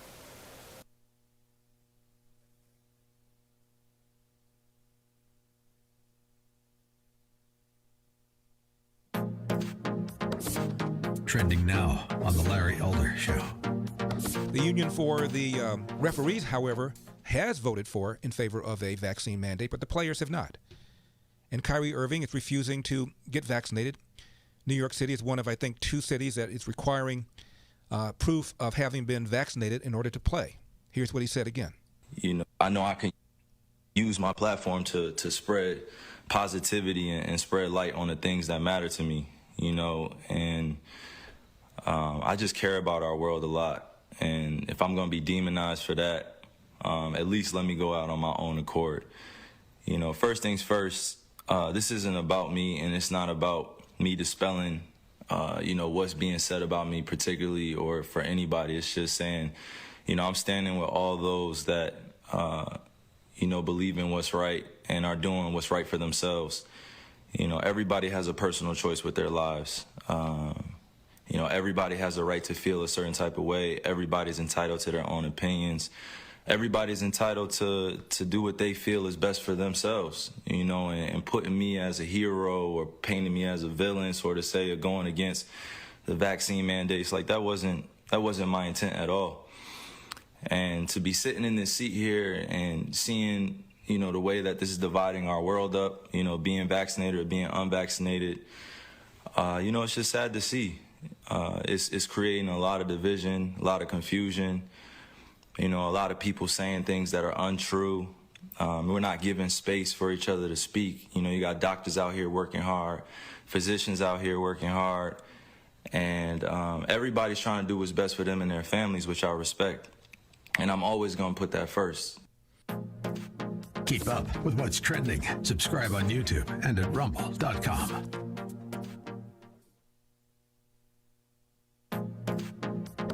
Trending now on The Mike Gallagher Show. And, I got to share with you a little behind-the-scenes conflict we just had. My producer, of course, is very diligent about dotting all the I's and crossing all the T's. And today I'm going to have a conversation with Molly Hemingway, who wrote a book called Rigged. She wrote a book detailing the ways that Mark Zuckerberg funded communities that Biden desperately needed. Molly Hemingway is a constant, consistent voice questioning the integrity of the November 2020 election. They'll try to silence that. They'll censor that. They'll shut it down. That's where we are. If you dare question the integrity of the election, they try to cancel you. They censor that view. You're not allowed to do it. You may not do it. But why do Democrats get to do it? Why does Terry McAuliffe get to do it? Why does Stacey Abrams get to do it? Why does Nancy Pelosi get to do it? Why does Hillary Clinton get to do it? Why do Democrats? We know the answer. Because they're fraudulent. These are liars with zero consistency. And now the chickens are coming home to roost. People are marching in the streets and peacefully objecting to mandates, to firing people. And yes, over election integrity. Keep up with what's trending. Subscribe on YouTube and at rumble.com. Streaming on Salem Now. The most powerful organs of the state are not merely corrupt, but that they've been weaponized. We are now all rooting for his success. That's not what happened. It was a complete ambush. I thought it's early enough. Let's just send a couple guys over. And the audience was, ha, ha, ha, ha. How funny to set up an innocent man. This is what third world security states do. They spy on their political opponents like this. This is part of a concerted Russian influence operation. Russians, I'm not going to be specific as He knew he could just say it on TV and then hide behind, well, it's all classified, I can't get into it. It divided the country in ways that people can't imagine. It's inspired massive violence. It's given people who are bad faith actors a license to do whatever they want. Look for Salem Now in the App Store or go to salemnow.com. Trending now on America First with Sebastian Gorka. How buoyed are you that Americans are finally waking up, JD? Look, I'm very excited about what I'm seeing. Certainly in Virginia, but also in Ohio. It feels like there's a real grassroots movement brewing on the conservative movement right now. And it's, just like in times past, it's not just the politicos, it's not just the establishment folks. Sometimes not even people who are that political, but they're just very fired up. On YouTube today. Trending now on The Charlie Kirk Show.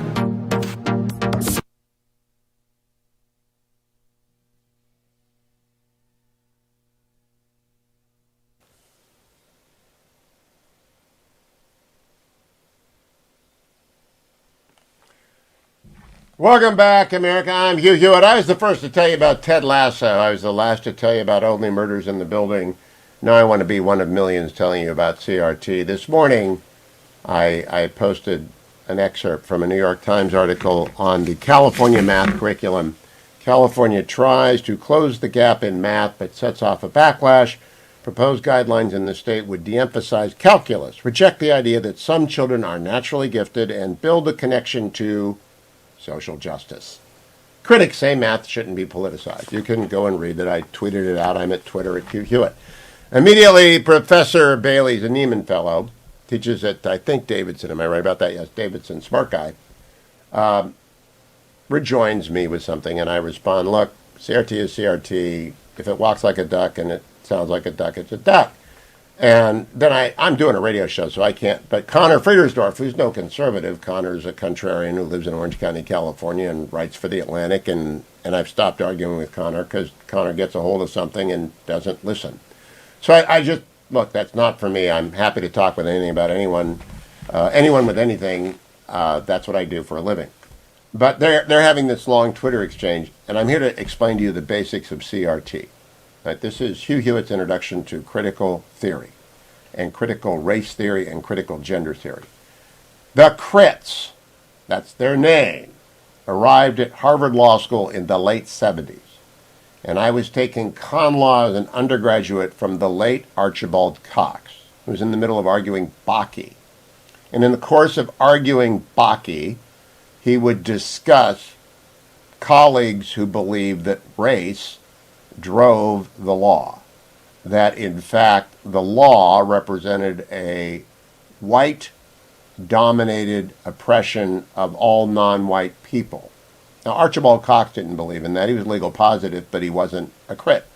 And the Crits, there were a handful of them in the late 70s at Harvard Law School, not on the main campus, but I got a little bit because Archie Cox came over and taught an undergraduate class. Then I go off and work for Nixon for 2 years. If you're new to the show, I went off to San Clemente, the Elba of America, and ghost wrote with Richard Nixon. Then I go back to law school at the University of Michigan in 1980. There isn't one Crit at the University of Michigan Law School.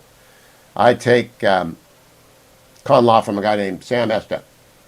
And Sam was about as straight a con law teacher as you could imagine. What did the case say? And mostly we did the Dormant Commerce Clause because most interesting con laws happened in the last 30 years. But I go into the academy in 1996 at Chapman Law School because they're studying a law school in my backyard, and the president of the college is a friend. He said, would you join the faculty? And I said, sure, here are the conditions. And so I've been teaching for 25 years while practicing, while broadcasting. And I have gone to a few academic gatherings, the American Association of Law Professors. I have been to recruiting conferences. I chaired the recruitment committee forever. I know about the Crits. And the Crits then subdivided into, and the Crits are Marxists. Just understand they're neo-Marxist and Marxist from the beginning. It's all about power, the dialectic, and what's really going on. And you have to, it's a deconstructionist movement into law. It's bad for law. The first Crit was really Charles Beard, who said that this is a long time ago, Charles Beard said that the Constitution was written by property owners for property owners. Foreshadowing critical legal theory. That there's a story behind the story, and what you really have to look at is why did that law get passed, and who did that law get passed by for the benefit of whom? Well, critical race theory began to develop as a subset of critical legal theory, by which certain law professors would teach that you can only understand American law by understanding white-black relationships or race relationships, where the overclass is oppressing the underclass via standards and systems that are deeply embedded in the law and don't specifically. So that if you use traditional American constitutional law, that the 14th Amendment post-Brown v. Board stands for the proposition that all people are created equal, and we don't use race. We don't use race. Race is the fifth rail, not the third rail, the fifth rail of American politics. Don't use race for counting. Don't use race for succeeding. Don't use race for drawing electoral maps. Don't use race at all. No race. We are a colorblind society, and that is the dominant point of view among the originalists because that's what the 14th Amendment meant, and it remedied the original sin of the Constitution, which was very race conscious. Obviously, slavery was institutionalized in the Constitution without mentioning slavery. So it had to be gotten out, and it was gotten out, and it took a long time to dig it out even after it was gotten out. It took Brown v. Board. It took another 50 years after Brown v. Board. But the critics believe you can't get it out, that race is everywhere, and we have to teach children that race is everywhere, and that every decision is made on the basis of race somewhere. And someone is always biased, and if you're white, you're always biased, and if you're black, you're always oppressed, and it's utter nonsense. All right? It's just utter nonsense, like deconstructionists in the Modern Language Association. People with nothing left to say nothing at great length. And critical legal theories have nothing left to say, and they say it at great length, and they say it in increasingly provocative terms, and it spreads out. So there is no critical race theory 101 taught in an elementary school. But if critical race theory is embraced by the Department of Education, put into its memos for teachers, and inculcated in teacher training, there are CRT schools just as much as there are Catholic schools. Now, I'm a product of 12 years of Catholic education. There was a religion class every day. God help me, I don't remember what was in it. I know the Baltimore Catechism said we are put on this earth to know, love, and serve God, and I learned Mass in Latin and then had to jettison it for Vatican II. But a Catholic school is really about a Catholic ethos. A Catholic school is about installing Catholicism in unruly children and completely belligerent teenagers by virtue of the atmosphere, not religion class, but by virtue of the atmosphere that is constructed. So the crucifix in every classroom, and every teacher being a Catholic, as it was in the days when I went to school from 1962 to 1974, 12 years of Catholic education was all-encompassing. And the Catholic world, as Rothschild wrote about in Bad Religion, was everywhere and omnipresent, and it gets into the water. It's everything. It's fish fries on Friday. It's Catholic basketball on Saturday. It's Catholic everything. They're not teaching Catholic doctrine at the Catholic Basketball League in the winter at Ohio, where every boy between 5th grade and 8th grade is spending all Saturday because they don't, otherwise we'll be throwing snowballs at cars.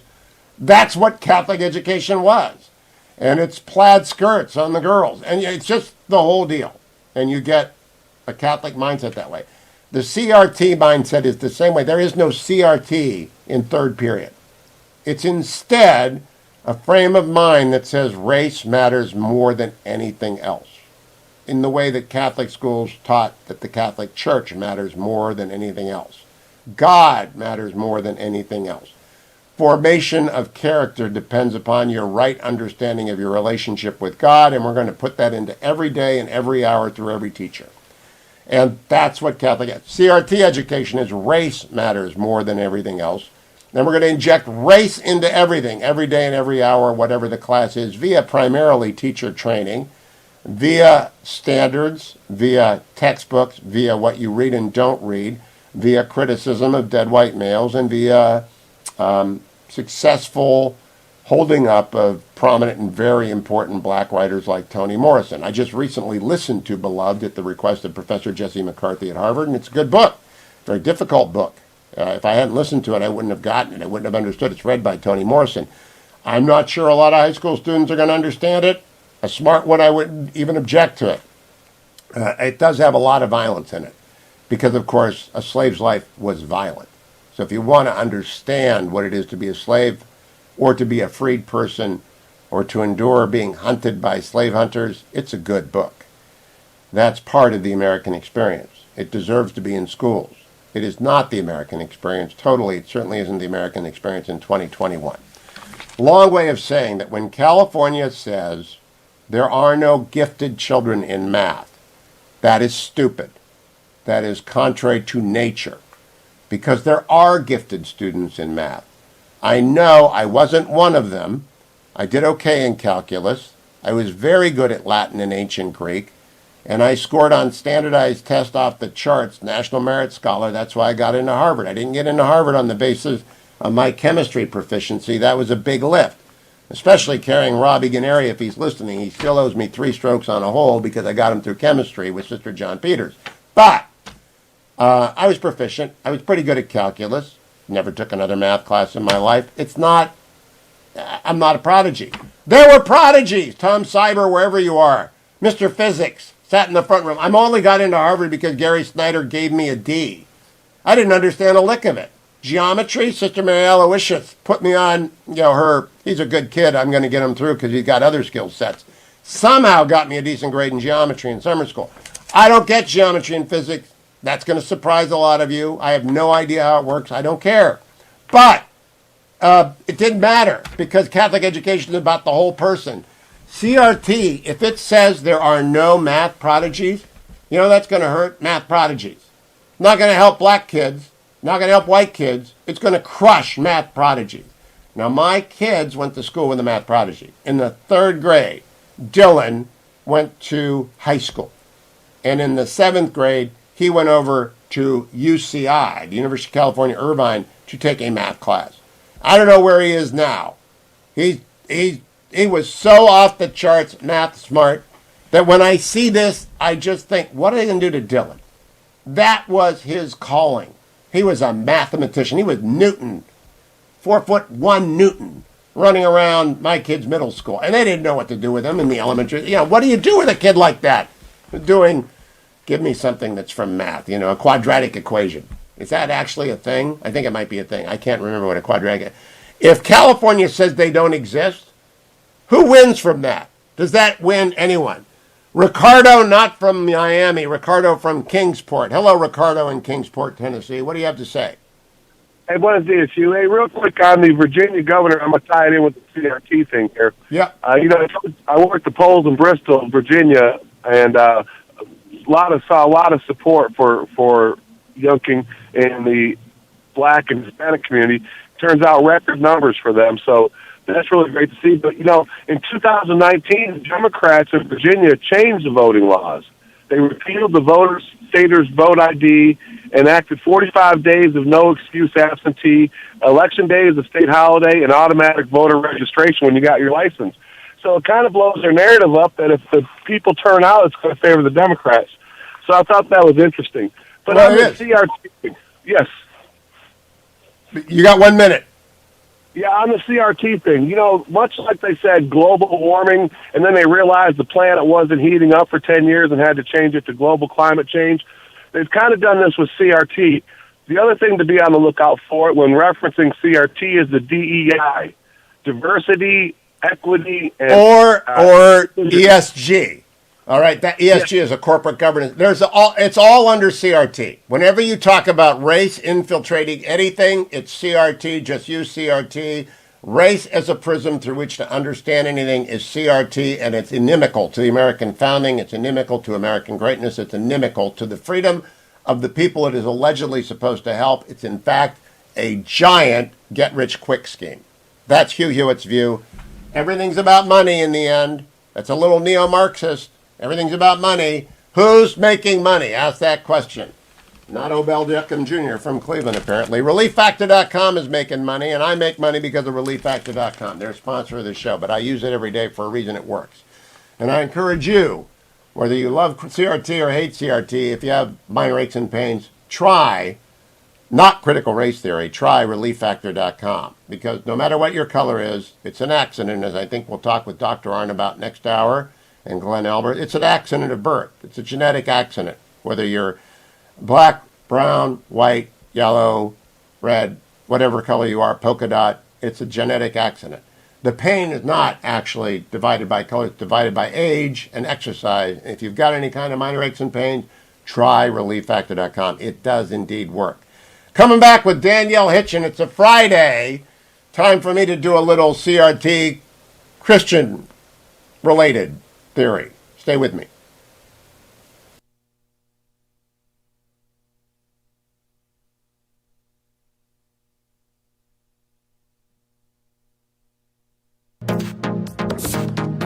Trending now on America First with Sebastian Gorka. How buoyed are you that Americans are finally waking up, JD? Look, I'm very excited about what I'm seeing. Certainly in Virginia, but also in Ohio. It feels like there's a real grassroots movement brewing on the conservative movement right now. And it's, just like in times past, it's not just the politicos, it's not just the establishment folks. Sometimes not even people who are that political, but they're just very fired up about what their kids are teaching. Their kids are coming home crying, upset because they're being told that they're a bad person depending on the color of their skin, and they're just fed up about it. And I think it may very well take down Terry McAuliffe, but I certainly think it is the beginning of a movement all across this country. Keep up with what's trending. Subscribe on YouTube today. Trending now on The Charlie Kirk Show. Justice is something a country must at least attempt to get right. You're going to have things that fall through the cracks. You're going to have externalities. You're going to have issues. But you have to at least try to make a country just. The current regime is basically saying we don't even want to attempt to preserve the American ideal of justice. That justice is nothing more than us being in charge and you being under our power. Socrates said, Is it not the purpose of a juryman's office to give justice as favor to whoever seems good to him, but to judge according to the law? This is what he is sworn to do. Our people in charge, our leaders, were sworn to protect our country. 1.7 million people just waltz right into the country. They get to have anchor babies. The other side wants to give them amnesty, wants to make them citizens. This is not sustainable. We know it's not sustainable. And the ruling class in both parties, by the way, the Republican Party and the Democrat Party, they want this for votes. They want this for government dependency. They want this for cheap labor. Now, I'm pleased to see that Texas is now stepping up and saying we're not going to put up with this. Texas needs to defy federal authority, arrest every single person that comes from this caravan. Keep up with what's trending. Subscribe on YouTube and at Rumble. Trending now on the Eric Metaxas Show. Because David French said that he hoped Biden won the election because he found Donald Trump to be somebody who had no character, dubious arguments. And I have noticed many Christians who have felt very strongly about what French has said, positively or negatively, but those on the negative side who felt like they're ill-equipped really to fight back. So I thought, I'll do it for you. Keep up with what's trending. Subscribe today at rumble.com.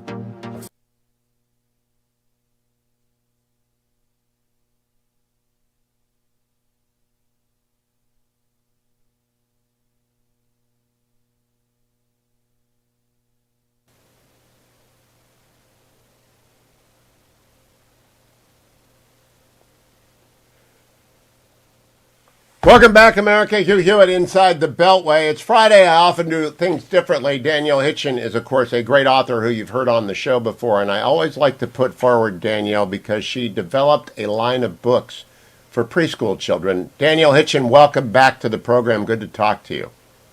Thank you so much, Hugh. I appreciate you having me on today. Now, I love your books so much. I want you to set everyone up on what they are, how many they are, where they find them, and tell us about your new project. Yeah, absolutely. So the Baby Believer books are all primer-style board books designed to teach babies, toddlers, and preschoolers the core beliefs of the Christian faith through basic concepts like counting, opposites, animals, etc. You can find them all on my website, which is babybeliever.com, but you can also get them on Amazon and christianbook.com. Give us an example. Give us the first one you did, which is the counting book, which I've given to every infant or the Fetching Mrs. Hewitt has as a baby present for the last 5 or 7 years since you wrote it. Yeah, so our first book is First Bible Basics, a Counting Primer, and it teaches the core tenets of the Christian faith through counting. So we start with one God, two natures of Jesus, he's fully God and fully man, the three persons of the Trinity, all the way on up through the 8 Beatitudes, the 9 fruits of the Spirit, and the Ten Commandments. And, and one thing I love, go ahead. It's beautifully illustrated and children can chew on it. Yes, it is. It definitely is. It's gorgeously illustrated. The art is just stunning, and my illustrator is fabulous. So how many of those board books have you done that are the basics of the Christian faith made accessible for moms with toddlers and babies to read like they read their first books? So we currently have 8 books in our series, and we have a variety of types. We've got counting, movements, opposites, animals, emotions, anatomy, alphabet, and shapes. So we basically run the gamut. And now we're looking to expand into Spanish translations of our work. So our first project is to translate First Bible Basics into Primeros Principios Bíblicos as accounting primer for Spanish-speaking families, and we are working right now to fund that via Kickstarter. Now, first, do you want me to kind of assist in the translation, given my Spanish skills? Okay, second. Sure, you're welcome to do that. Since I can't do that, No, she doesn't want to do that. Okay, I can now promote the Kickstart. Where do they find Kickstart? How much do you need to raise? Because these all make money once they get going. People need to be in there. Yes, once they get going. So the Kickstarter is unique for us because generally we partner with a publishing house to print and distribute our books. But foreign language translations are a little bit complicated, and so in order to bring this to market as fast as we possibly could, we decided to go the self-publishing route, and that's why the Kickstarter is really essential. Now, the Kickstarter won't be successful unless it's 100% funded by November 23rd. We need to raise $14,000, and we're about 25% of the way there right now. So if anybody wants to help us with the Kickstarter campaign, they can go to babybeliever.com. There's a link right from the homepage that says Take Me to the Kickstarter, and that's the best place to find and support the Kickstarter work. Now, the reason I want people to do this, and the Fetching Mrs. Hewitt and I will kick in there as well, is because evangelization begins in the arms of a parent reading books to children. Whatever books they read will stick. People will remember it for their lives, even if they don't consciously remember everything about it. And so getting these into Spanish matters a lot to me, because I think Danielle's done a great thing with these 8 books. I mean, a really great thing. And my hat is off to Danielle Hitchen. And to Biola, by the way. She's a proud Biola, whatever they are. Are they the Biola Beagles, like the Butler Beagles? What are they? The Biola what? Biola Eagles. The Biola Eagles. See, that's why it's like the Biola Eagles and the Butler Beagles. Okay, the Biola Eagles. They are so proud of you, but we've got to get this into Spanish because the enormous market in America and, of course, South of America is just vast. We need these little babies to read these things. Absolutely. Spanish is the second most widely spoken language in the world, and we've had Spanish-speaking families asking us for years to get these books translated. So we are so excited to get these resources translated into Spanish and pushed out to various ministries and churches across the world. Babybeliever.com. The Kickstarter needs to raise how much? By when? $14,000 by November 23rd. And then that puts the book into Spanish, and then it goes from there based on the sales from the website babybeliever.com. That's exactly right. Any idea how many copies of the first Baby Believer book are in print now, Danielle? I know that we have sold upwards of 50,000 copies of the first book. We've sold, several 100,000 of our books across the board at this point.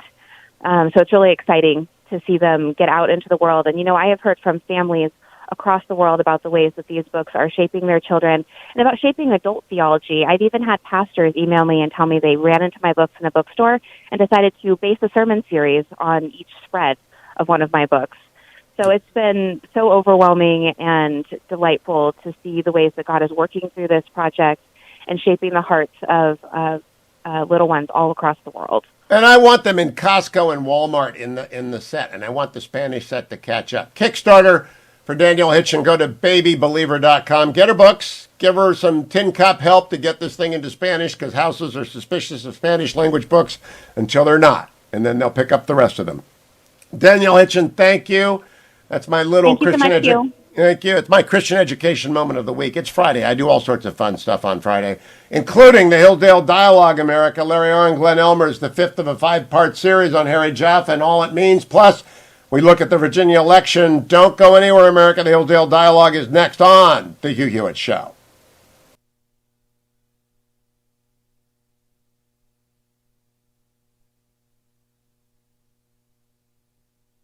Streaming on Salem Now. will see one young lady identify as transgender, and the next thing you know, 6 or 7 young ladies in that same school are now identifying as transgender. Children taught at age 5 they can create their gender identity, and it's being celebrated. Schools are lining up to push the transgender agenda on kids and cut parents out of the equation. Every cell of their body that has a nucleus is male or female. We've now seen parents losing custody of their children if they don't go along with this. We've all been created XY or XX, so that means there's only 2 genders. And so really the battle is against the creator. Look for Salem Now in the App Store or go to salemnow.com. The Democratic Party somehow has convinced black people that they're the good guys. Never mind the skanky history of the Democratic Party. That was a party of slavery. There is a whole big cottage industry for racism. If racism went away, a lot of people would be unemployed. The mob during the Minneapolis riots following the death of George Floyd. A bunch of white thugs, frankly, burning down the city's traditional black and Asian business district. They're racist, racist, racist. Everything's racist. Look for Salem Now in the App Store or go to salemnow.com. Streaming on Salem Now. The public would be outraged if they knew the truth. Why do you think our politicians are not on the sidewalk right now talking to you? Don't have no respect. The old wall randomly turns into a guardrail, followed by miles of open border.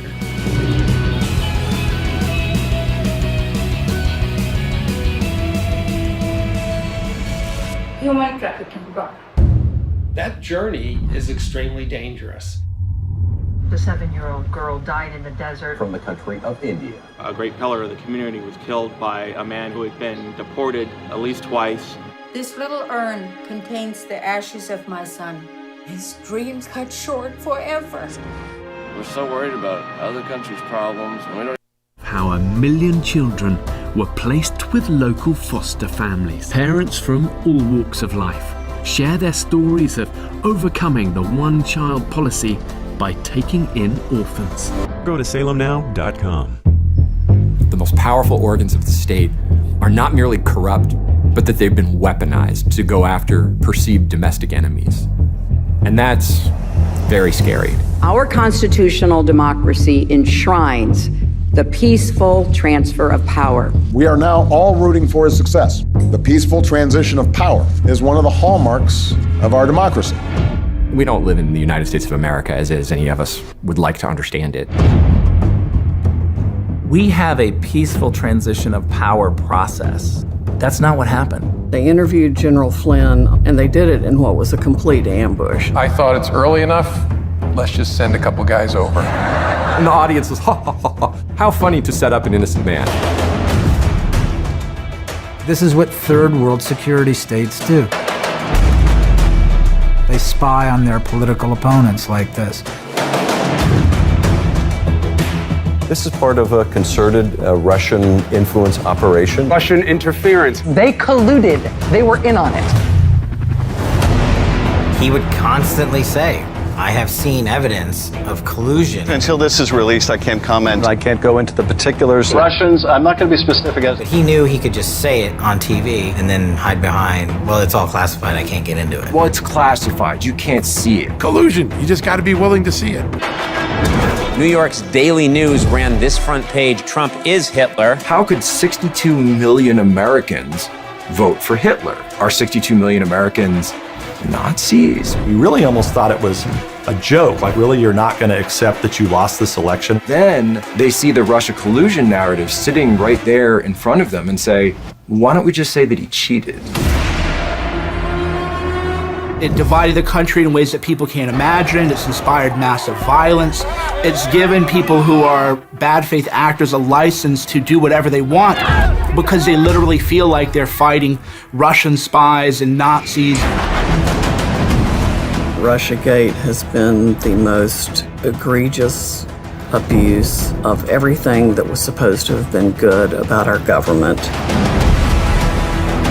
The thing that they were investigating the Trump campaign for is what they themselves were doing.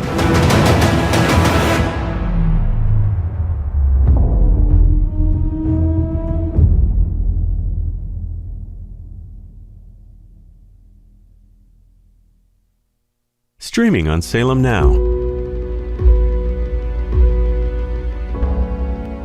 We'll see one young lady identify as transgender, and the next thing you know, 6 or 7 young ladies in that same school are now identifying as transgender. Children taught at age 5 they can create their gender identity, and it's being celebrated. Schools are lining up to push the transgender agenda on kids and cut parents out of the equation. Every cell of their body that has a nucleus is male or female. We've now seen parents losing custody of their children if they don't go along with this. We've all been created XY or XX, so that means there's only 2 genders. And so really the battle is against the creator. Look for Salem Now in the App Store or go to salemnow.com. Streaming on Salem Now.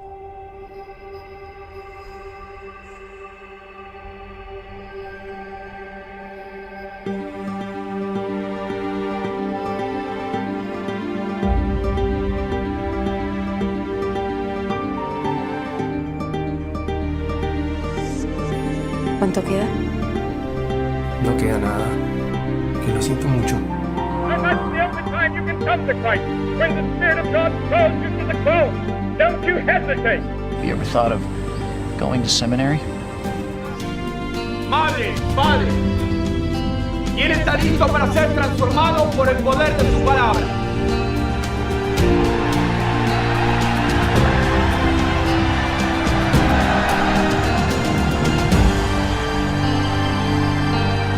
Look for Salem Now in the App Store or go to salemnow.com. Tesla was a genius. His most amazing discoveries thought to be written in a lost journal. Now, in the right hands, it could revolutionize the 21st century, but in the wrong hands, kill him. Jump.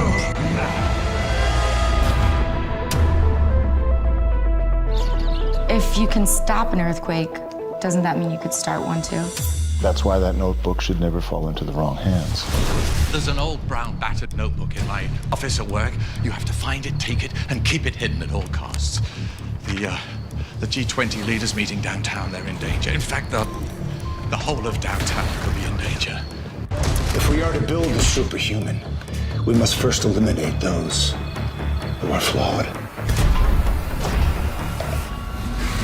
People are created equally. All of downtown, the high-rises were built on rollers to withstand horizontal shakes. A vertical quake this size could collapse half of downtown. We have commenced the countdown. Shall we stop this thing? Save the universe!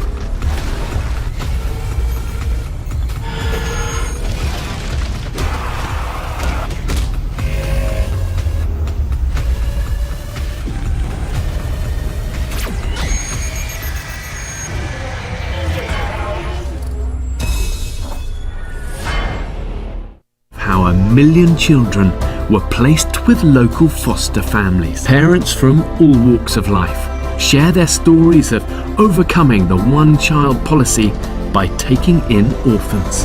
Go to salemnow.com.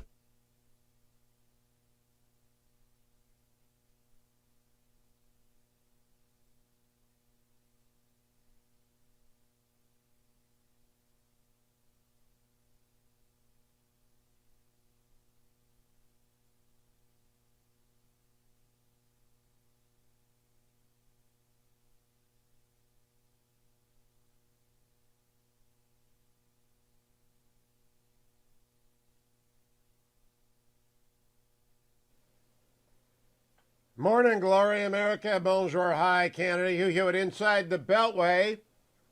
That music means we have the Hillsdale Dialogue, the last radio hour of the week, almost every week with Dr. Larry Arnn, president of Hillsdale College. And this week in the last 4, Glenn Elmers, the author of this book, which I am holding up, The Soul of Politics, Harry Jaffa and the Fight for America. And we've spent 4 weeks, and this is our last conversation about the soul of politics, and I'm going to come to it in a second, Glenn.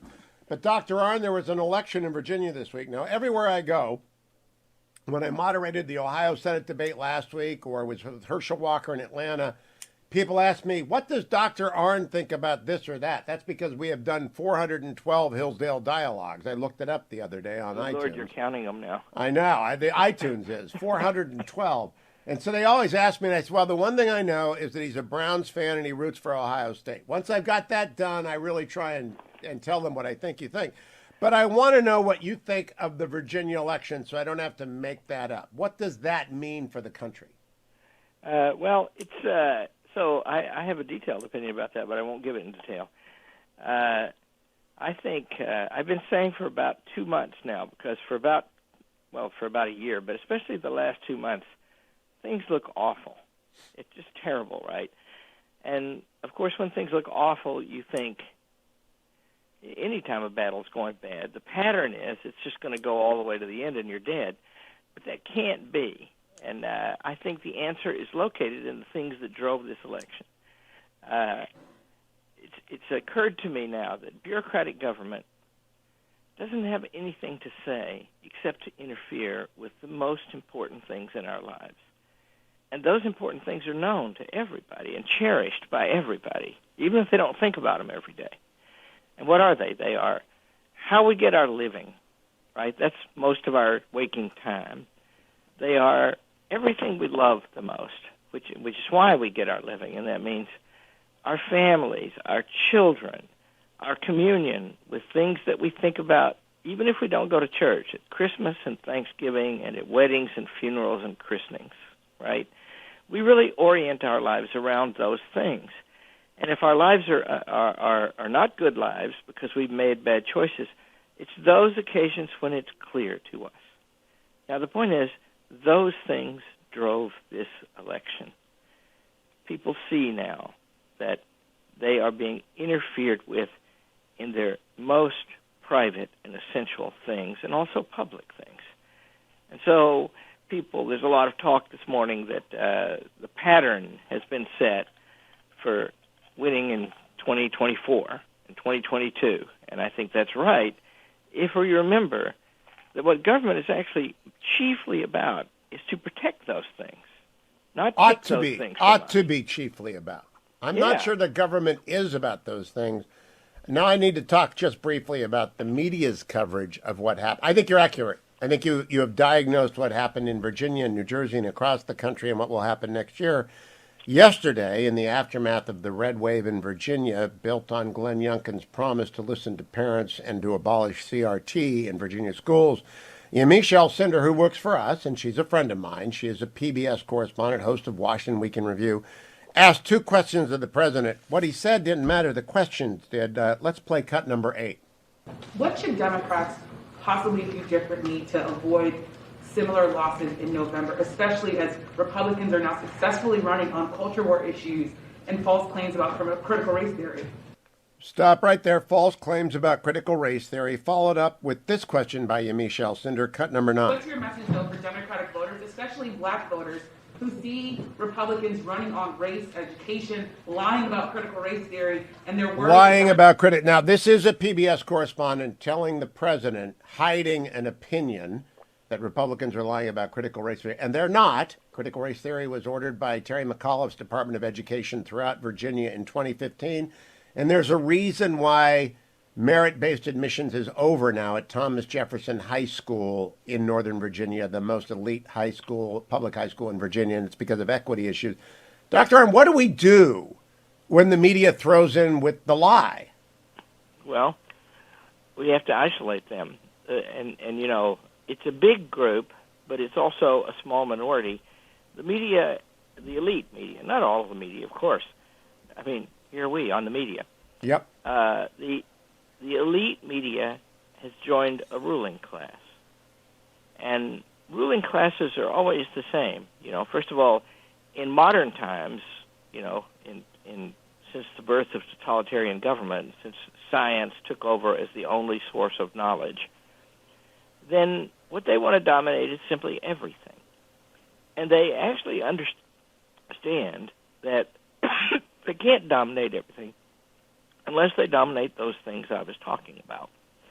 And critical race theory, you know, all you have to do is say what it is in the words of its advocates. right? And what it is the view that your color or other, excuse me, accidental factors about you, and color is an accidental factor. Human beings come in all colors, but they're still human, right? Yes. So if you try to isolate what the human is, that will just be an accident, something, peripheral. If you teach children that these accidental factors are the cause of their behavior, you cripple them because they then don't have inclination to improve their souls, where their being is actually located. So that's just devastating, right? And that is 1984. That's the heart of it, right there.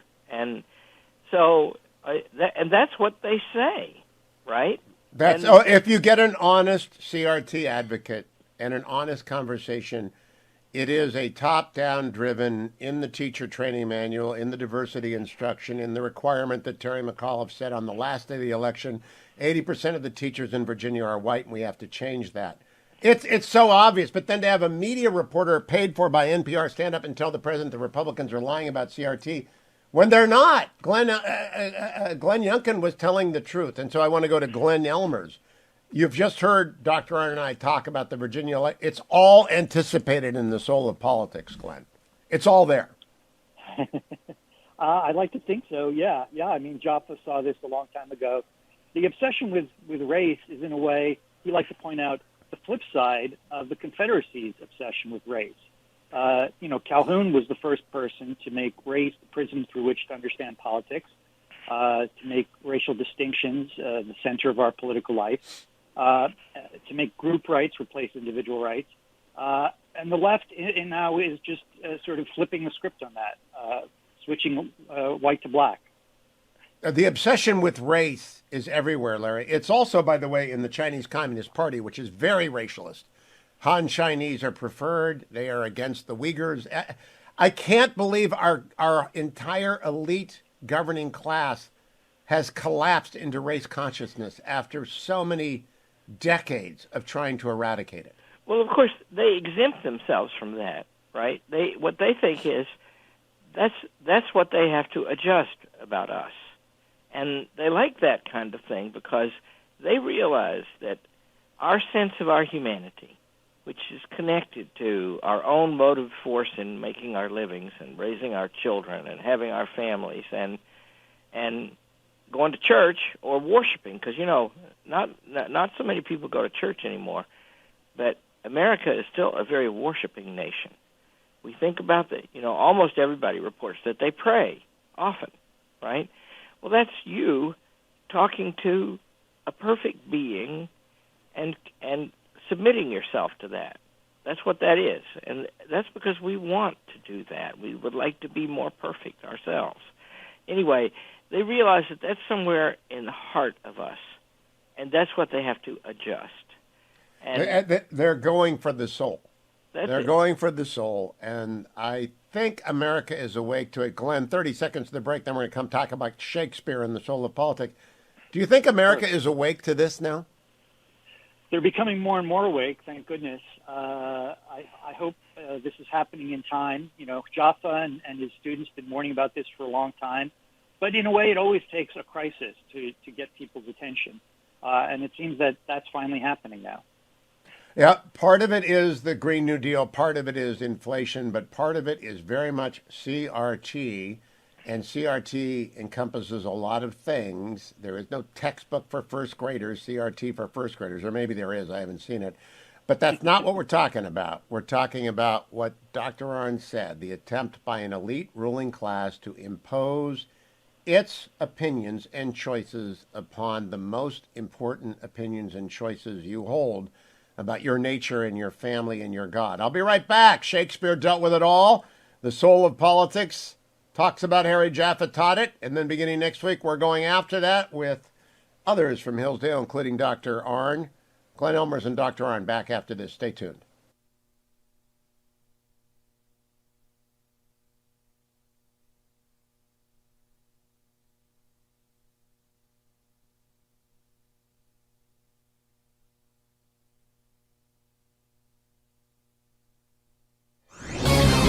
This is Carol Platt-Liebau for townhall.com. 30 years have passed since Justice Clarence Thomas was confirmed to the U.S. Supreme Court.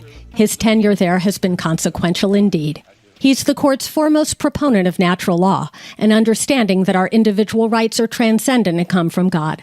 This understanding undergirds his approach to the Declaration of Independence and the Constitution, powerfully informing the justice's unyielding commitment to limited government and equal justice before the law. Over the last 5 years, Justice Thomas has authored more opinions than any of his colleagues on the Supreme Court. His influence only continues to grow. And he's beloved by the scores of people who know him. He knows the names of the children of the marshals who guard the courthouse. He's mentored generations of clerks, treating them like family, and his distinctive hearty laugh rings out within his judicial chambers. May God bless this great, good, and brilliant man, and may he serve on the court many years longer. Trending now on the Dennis Prager Show. Joseph Ladapo and I and others fall into the second category. By the way, I was corrected properly. There is a profession that is characterized by courage. I said none were, not lawyers, not doctors, not anybody else, but there is. Police and firefighters. They are characterized.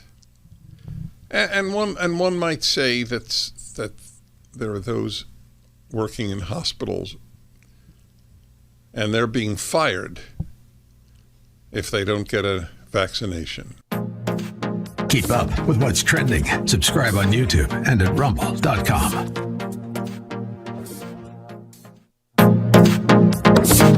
Trending now on the Larry Elder Show. Just remember this, I ran against Donald Trump.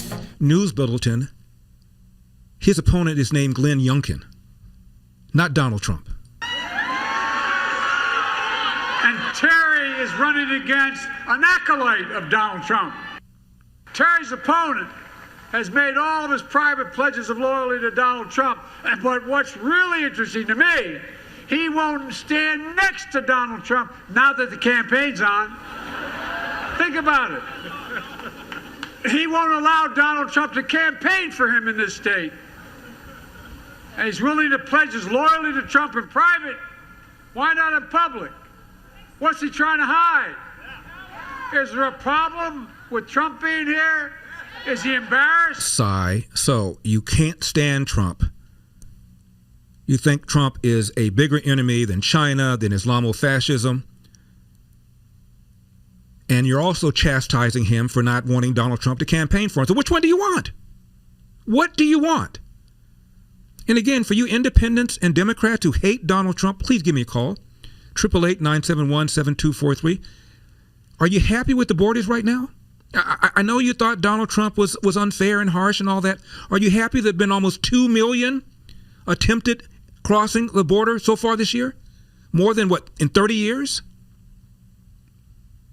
Are you happy with this critical race theory stuff? Are you happy with the inflation?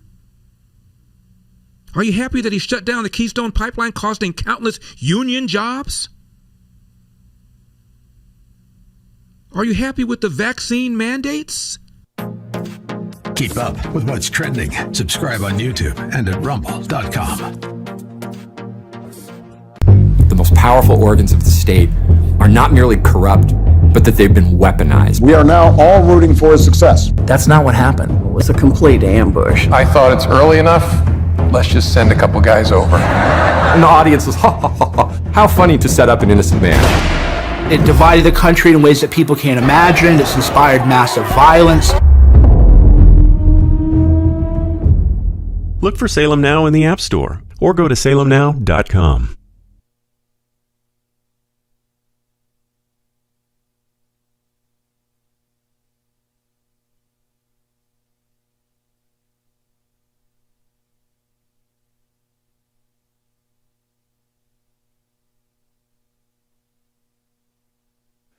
Welcome back, America. I'm Hugh Hewitt. The Hillsdale Dialogue is underway. All things Hillsdale are found at hillsdale.edu. The 412 episodes of the Hillsdale Dialogues are all collected If you just simply Google Hillsdale Dialogue in iTunes, they're all laid out from the beginning. Just go start at the beginning. Glenn Elmer's, for many years when my show was on in the afternoon and I had different agendas. Now I have to do breaking news in the morning. I have to make sure people know what's going on when they go to work. I would have on David Allen White, a professor emeritus from the United States Naval Academy, and we would try and explain Shakespeare to me and thus through me to the masses. And it was wonderful, but we haven't done that for years because it's a morning show now. Now we're retreating because I found Shakespeare in the middle of Soul of Politics, and I did not know that Harry Jaffa was greatly concerned with Shakespeare. Would you set us up by telling us when it would arise in his courses and what part he was most concerned with? So just to back up a little bit with the biographical background, he had studied Shakespeare as an undergraduate at Yale. He was an English major at Yale in the late 1930s, early 40s. And became fascinated with Shakespeare. And then later, when he encountered Leo Strauss and turned his attention to political philosophy, he began to see the great political and philosophical themes in Shakespeare, whom he already loved and admired. And this became, a lifelong interest of his. He co-wrote one of the very first books looking at Shakespeare as a serious political thinker, which he co-authored with Alan Bloom in the 1950s, called Shakespeare's Politics. And he saw two things, really. In Shakespeare's history plays, he saw a beautiful and profound critique of the problem of divine right of kings, the problem that had plagued Europe for hundreds and hundreds of years, which is what the American founders were really trying to solve, which is the disconnect between political authority and secular authority that really only gets solved with the principle of religious liberty. And the whole English history plays, in a way, are just a long pageant of civil war and violence, because there had never been any way in the medieval political system and Shakespeare's time to reconcile political legitimacy and political authority, because this principle of divine right of kings, assuming that all political power comes from God, could never really put the right person on the throne. The person who might be the heir to the throne could be an incompetent or a tyrant, whereas the person who is really qualified isn't in the line of succession. And it's not until you develop the constitutional government of the founders that you really solve this problem. The other part that really fascinated Jaffa were the tragedies and the comedies. And here, and this will surprise some people, Jaffa saw a very interesting philosophical examination of the interplay between wisdom and consent. And this is a very old issue that goes all the way back to the Greek philosophers.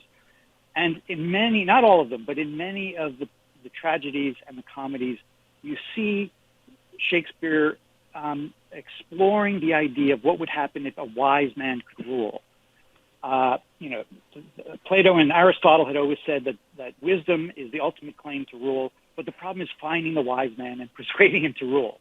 And many of the comedies and the tragedies, especially plays like Measure for Measure and The Tempest and others, explore how this would work. What would happen if you could get a wise man to rule? And the reason that they're comedies or tragedies is that it doesn't work.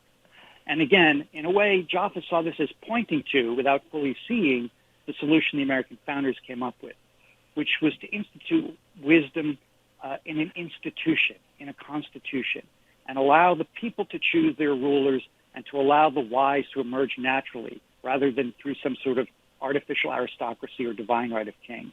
And so there are these deep political and philosophical themes in Shakespeare that Jaffa was fascinated with his whole life. I want to quote page 116 from The Soul of Politics. Shakespeare's central theme, in Harry Jaffa's estimation, is the investigation of whether and how classical wisdom may operate in a world radically transformed by both Christianity and the reaction against Christianity initiated by Machiavelli. To make sense of the very large subject, we divide Jaffa's writings on Shakespeare into 5 topics, the choice of 5 being only somewhat arbitrary: Machiavellian modernity, marriage and the mean, monarchy, succession and divine right, the tragedy and comedy of politics, and philosophic poetry. We can't do all 5, Glenn, so we're going to do the history plays first. But when we come back from break, as we set up our transition to some Shakespeare in the coming Hillsdale Dialogues, we want to find out what plays mattered most to Harry Jaffa. How did he teach them? When we return, stay tuned. The Hillsdale Dialogue is underway. It's Friday on the Hugh Hewitt Show.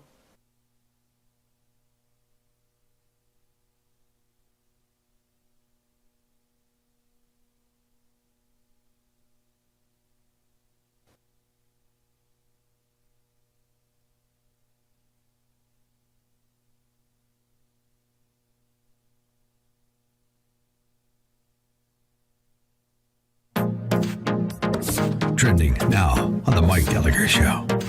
A meet and greet, and a couple of clowns crashed the party and unfurled banners, and they were just a couple of misguided jerks. I mean, they were holding up signs, Ron DeSantis killed 50,000 Floridians. And they were yelling, Ron DeSantis is a killer, and Ron DeSantis.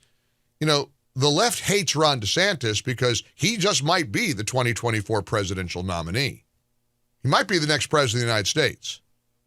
And to normal Floridians, Ron DeSantis is one of the greatest governors the Sunshine State has ever seen. Ever. This guy is so proactive. Right now, he's got cargo ships docking in Florida's ports to try to get goods to the American people that the Biden administration has throttled. And of course, early in the pandemic, Governor DeSantis made an executive decision and implemented a policy that nursing home patients not be exposed to people with COVID, which is directly the opposite of what blue state governors like Cuomo and Murphy in New Jersey did. And all these other governors, it wasn't just Andrew Cuomo who had this policy that literally led to the deaths of thousands of elderly nursing home residents. I mean, in a normal world, there'd be a trial held for these people. I mean, Alec Baldwin apparently faces a trial. If he goes on trial for an accidental gun shooting on the set of a movie, I would think a governor who makes a policy that led to the deliberate deaths of thousands of elderly people, maybe that deserves a trial. Keep up with what's trending. Subscribe on YouTube and at rumble.com. Trending now on The Charlie Kirk Show. Justice is something a country must at least attempt to get right. You're going to have things that fall through the cracks. You're going to have externalities. You're going to have issues. But you have to at least try to make a country just. The current regime is basically saying we don't even want to attempt to preserve the American ideal of justice. That justice is nothing more than us being in charge and you being under our power. Socrates said, Is it not the purpose of a juryman's office to give justice as favor to whoever seems good to him, but to judge according to the law? This is what he is sworn to do. Our people in charge, our leaders, were sworn to protect our country. 1.7 million people just waltz right into the country. They get to have anchor babies. The other side wants to give them amnesty, wants to make them citizens. This is not sustainable. We know it's not sustainable. And the ruling class in both parties, by the way, the Republican Party and the Democrat Party, they want this for votes. They want this for government dependency. They want this for cheap labor. Now, I'm pleased to see that Texas is now stepping up and saying we're not going to put up with this. Texas needs to defy federal authority, arrest every single person that comes from this caravan. They need to be welcoming this caravan, not with benefits and signs, but with handcuffs and chartered flights back to right where they came from. Immediately. No questions asked. Don't put them in front of a judge. Put them on a plane and get them back. They broke the law. That would be justice.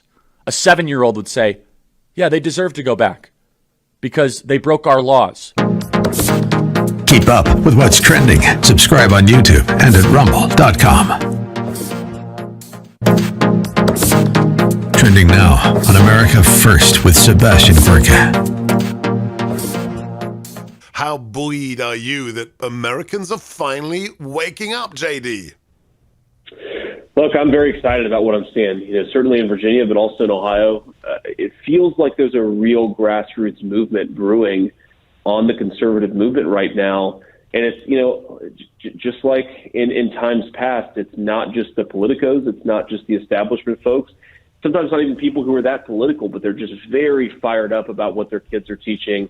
Their kids are coming home crying, upset because they're being told that they're a bad person depending on the color of their skin, and they're just fed up about it.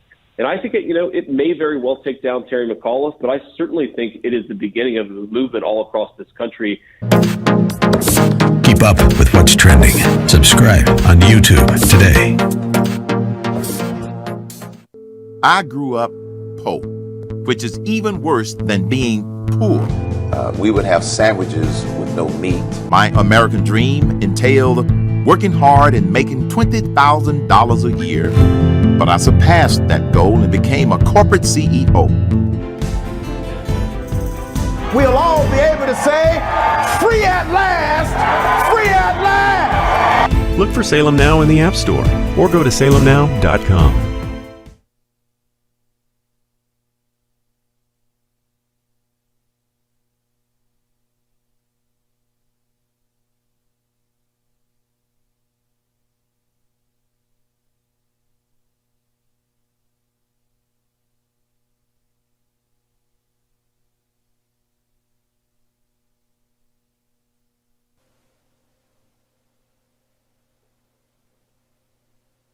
Welcome back, America. I'm Hugh Hewitt. I'm joined by Dr. Larry Arnn, president of Hillsdale College, and by Glenn Elmers, who is the magnificent author of a magnificent book, The Soul of Politics, in bookstores now, on the Harry Jaffa and the Fight for America. We've talked about it for 5 weeks. Now we go into Shakespeare. Dr. Arnn, before I ask Glenn to lay out how Jaffa taught Shakespeare, I'm curious if you agree with David Allen White, who always argued that Shakespeare, being a Catholic in Elizabethan England, had to hide his messages deep in his plays often. Do you agree with that? No. I mean, first of all, maybe, but Shakespeare's too great. Glenn just said it. Shakespeare is concerned with the whole problem of Christianity and politics, because Christianity is a universal religion that does not establish a system of rule. And so if you use it to establish a system of rule, you can get the same evils that exist in the Muslim world where they do that, right? In other words, the authority for the government comes from outside the regime, and that means the people have no control over it. So Shakespeare is operating at that level, in my little opinion.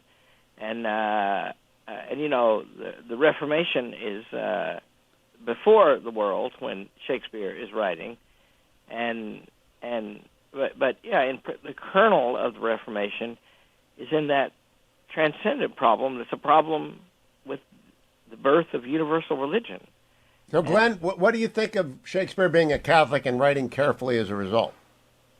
Well, he probably wrote carefully. I mean, this is a great theme, this idea of smart men, philosophically minded men writing carefully is something that Jaffa had learned from his teacher Leo Strauss, and to the degree that Shakespeare was a philosopher, yeah, he probably did write carefully. Whether or not he was a Catholic, I think, is of less interest to me than what he was trying to say through his careful writing. And that's, again, exploring these great, wonderful themes about wisdom and consent and Christianity and religion and so forth. Now, I'm going to ask you both, since you were both students there at Jaffa, how did he teach Shakespeare? Glenn, why don't you go first? So again, I didn't actually ever sit in on any of his formal courses. He had retired, although was still very much around. But I do know, I've heard stories that he would love to listen to great actors recite Shakespeare. Shakespeare is supposed to be heard. I mean, of course, you can read it, and many people do read it. But, you know, even Lincoln loved to recite Shakespeare aloud, and he would often entertain his guests by doing that, and he loved going to Shakespeare performances. And so Jaffa would bring in records. I was in many of those classes. Maybe I should answer that. Yeah, you heard the records, right, Larry? Yeah, Glenn is right. But first of all, it was magical. He taught Shakespeare consistently better than anything else.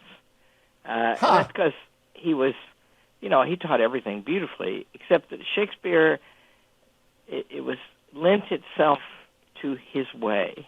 And I learned something. I'm grateful to you this morning, Hugh. That's a rare occasion. Because getting ready for this last night, I reread Jaffa's great essay on Macbeth, and I realized for the first time that he wrote that in 1974, where I had a course with him on Macbeth, and it centers on one of the most beautiful things I've ever seen in a class, a certain soliloquy in Macbeth.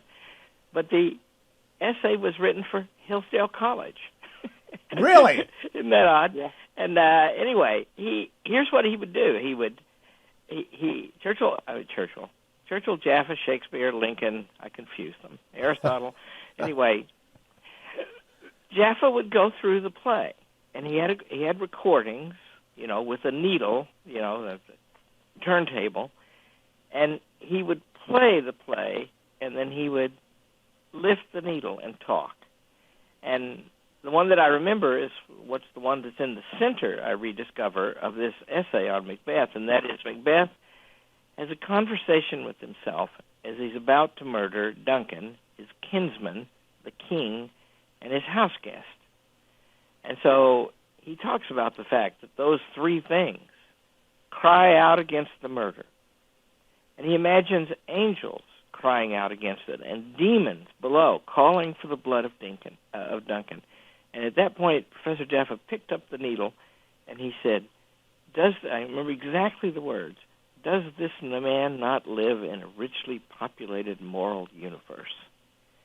And and in Jaffa's essay, what he says is that that's the superiority of Shakespeare to radical superiority to Camus, whose murderer does not live in a moral universe, and to even Dostoevsky, whose murder is confused by the fact that he's regarding it as a sacrifice rather Christ-like, whereas Macbeth sees the evil of it, and then he does it because his wife talks him into it, and that is his undoing. And the play ends with Macbeth. He refuses to sacrifice his opinion of his wife, which is a sort of last act of justice in his life. It's just beautiful. And so how does he what was he doing for Hillsdale that he wrote this essay? Was he delivering it at Hillsdale? It was, he was 1974. Imprimis was started in 1972, I think. I actually know this story a little bit, Larry, if I could just, because I could tell us. Looked this up. So he was invited, so crime was a big theme in the early 70s, the Manson trial and the Furman decision about capital punishment by the Supreme Court. And Jaffa had been invited to talk about crime and human nature and decided to look at three representative texts, which he described as the declining moral arc of Western civilization. And so Shakespeare is the pinnacle, and then the moral understanding of crime and human nature and the problem of morality descends through Dostoevsky and then into the nihilism of Camus' Stranger. And he gave a speech on all three of these over the course of a few days at Hillsdale. Wow. And that's what you read last night, Dr. Art. I did, yeah. And it's, Jaffa wrote about 8 things. I don't have the list in front of me right now, about Shakespeare. And he developed those like everything else in his life. It's one of the several reasons why Glenn's book is such a service. The themes of Jaffa's life, he developed them all his life, up into his 90s. And he got better at them over the years. And that was, that's a kind of a guide to what an academic life should be like.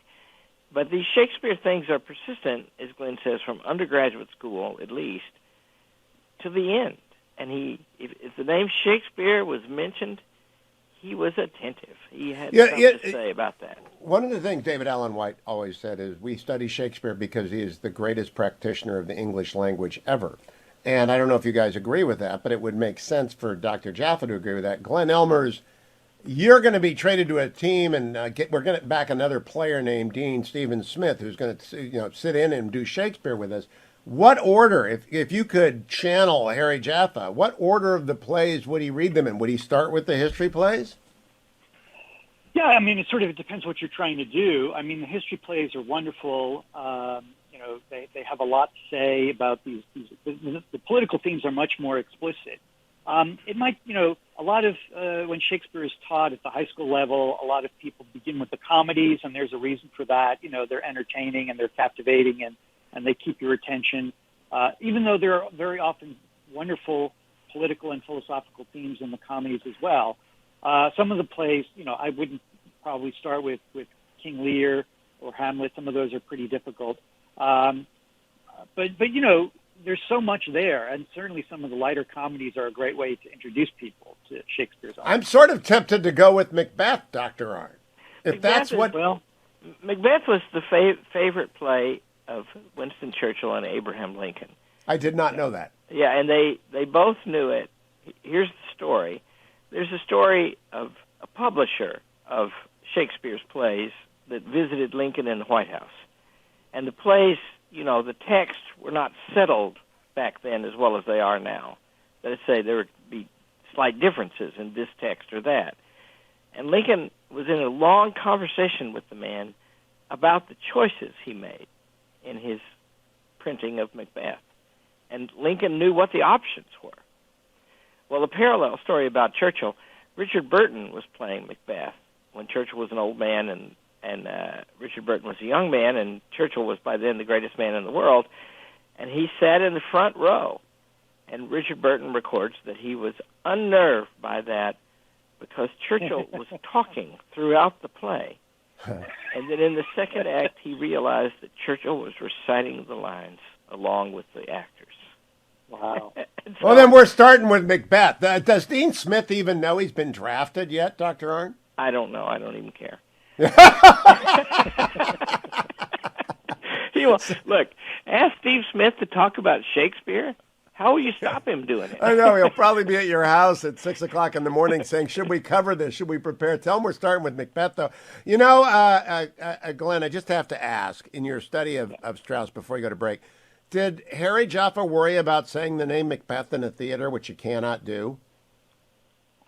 He was not given superstition. I'm not sure that he ever abided by that rule, but I can't say for certain one way or the other.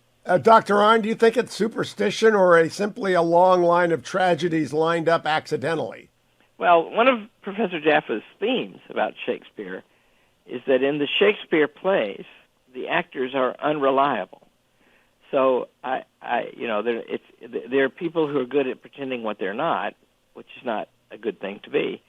And so, we worship the actors today as, like they're wise or something. So I never perceived in Professor Jaffa respect for the actors' traditions. Okay, we'll be right back. Don't go anywhere, America. It's the Hillsdale Dialogue, all things at hillsdale.edu. Don't go anywhere, America. The final segment of this week's Hillsdale Dialogue is ahead. And the final segment of my campaign for Alliance Defending Freedom is right now. If you have not yet donated to Alliance Defending Freedom, which will defend Hillsdale and any other college that allows free speech against government mandates, it will defend any student that runs into a woke campus that wants to shut them down. It will defend any church that is burdened by unlawful impositions on their religious liberty. It will defend you, and it'll do it for free, thanks to the great efforts of people like you. Please, it is our last day of our effort to help Alliance Defending Freedom. So please go over to HughHewitt.com. Wait for the ad to load at the top. It will be a banner headline, and it will say Alliance Defending Freedom, or call 866-359-9644. Go to HughHewitt.com, the ADF button. Be as generous as you can, please. And don't forget your ReliefFactor.com for the weekend. There it is, the ReliefFactor.com. When you take it, you will feel better about yourself and the day ahead. You will feel great, and if you take it every day, you'll feel great every day, or at least better than you otherwise would have felt. Doesn't do anything for illness. It just works on those inflammation spots around your body to reduce the inflammation that occurs with exercise and aging. It just makes you move better.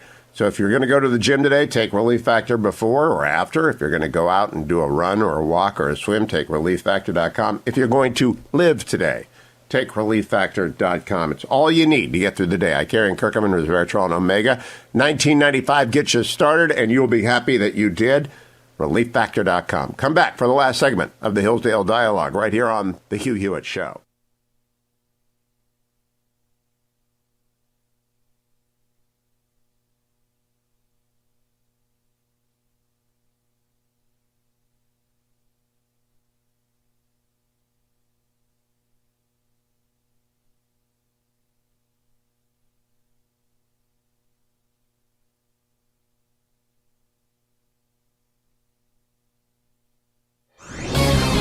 This is Carol Platt-Liebau for townhall.com. 30 years have passed since Justice Clarence Thomas was confirmed to the U.S. Supreme Court.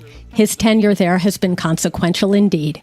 He's the court's foremost proponent of natural law, an understanding that our individual rights are transcendent and come from God. This understanding undergirds his approach to the Declaration of Independence and the Constitution, powerfully informing the justice's unyielding commitment to limited government and equal justice before the law.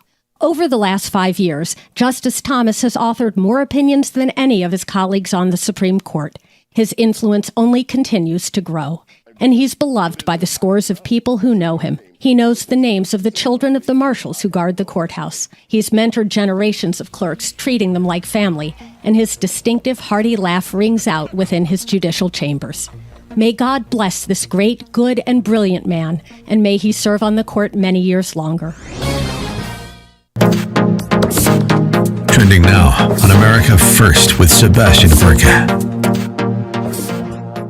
How buoyed are you that Americans are finally waking up, JD? Look, I'm very excited about what I'm seeing. Certainly in Virginia, but also in Ohio. It feels like there's a real grassroots movement brewing on the conservative movement right now. And it's, just like in times past, it's not just the politicos, it's not just the establishment folks. Sometimes not even people who are that political, but they're just very fired up about what their kids are teaching. Their kids are coming home crying, upset because they're being told that they're a bad person depending on the color of their skin, and they're just fed up about it. And I think it may very well take down Terry McAuliffe, but I certainly think it is the beginning of a movement all across this country that's going to take down a lot of Democrats all over the nation.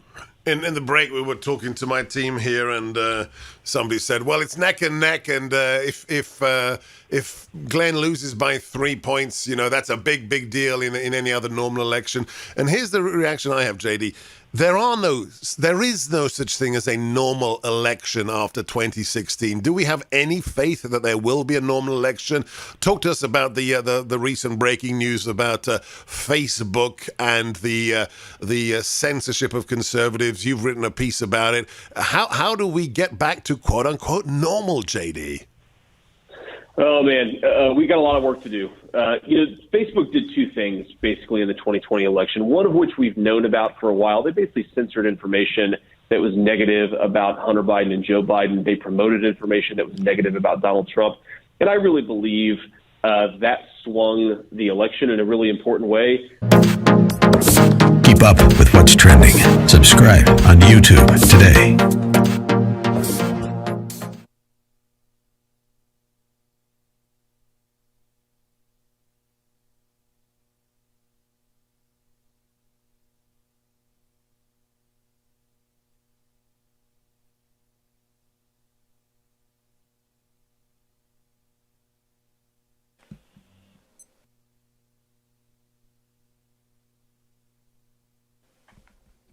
Welcome back, America. Rarely do I thank an author as much as I have to thank Glenn Elmers, whose book, The Soul of Politics, Harry Jaffa and the Fight for America, has really brought a lot of things together for me. And I'm wondering, Glenn, the reaction to the book as we leave Shakespeare and we transition. What is the reaction to the book from Strauss's and Jaffa's students?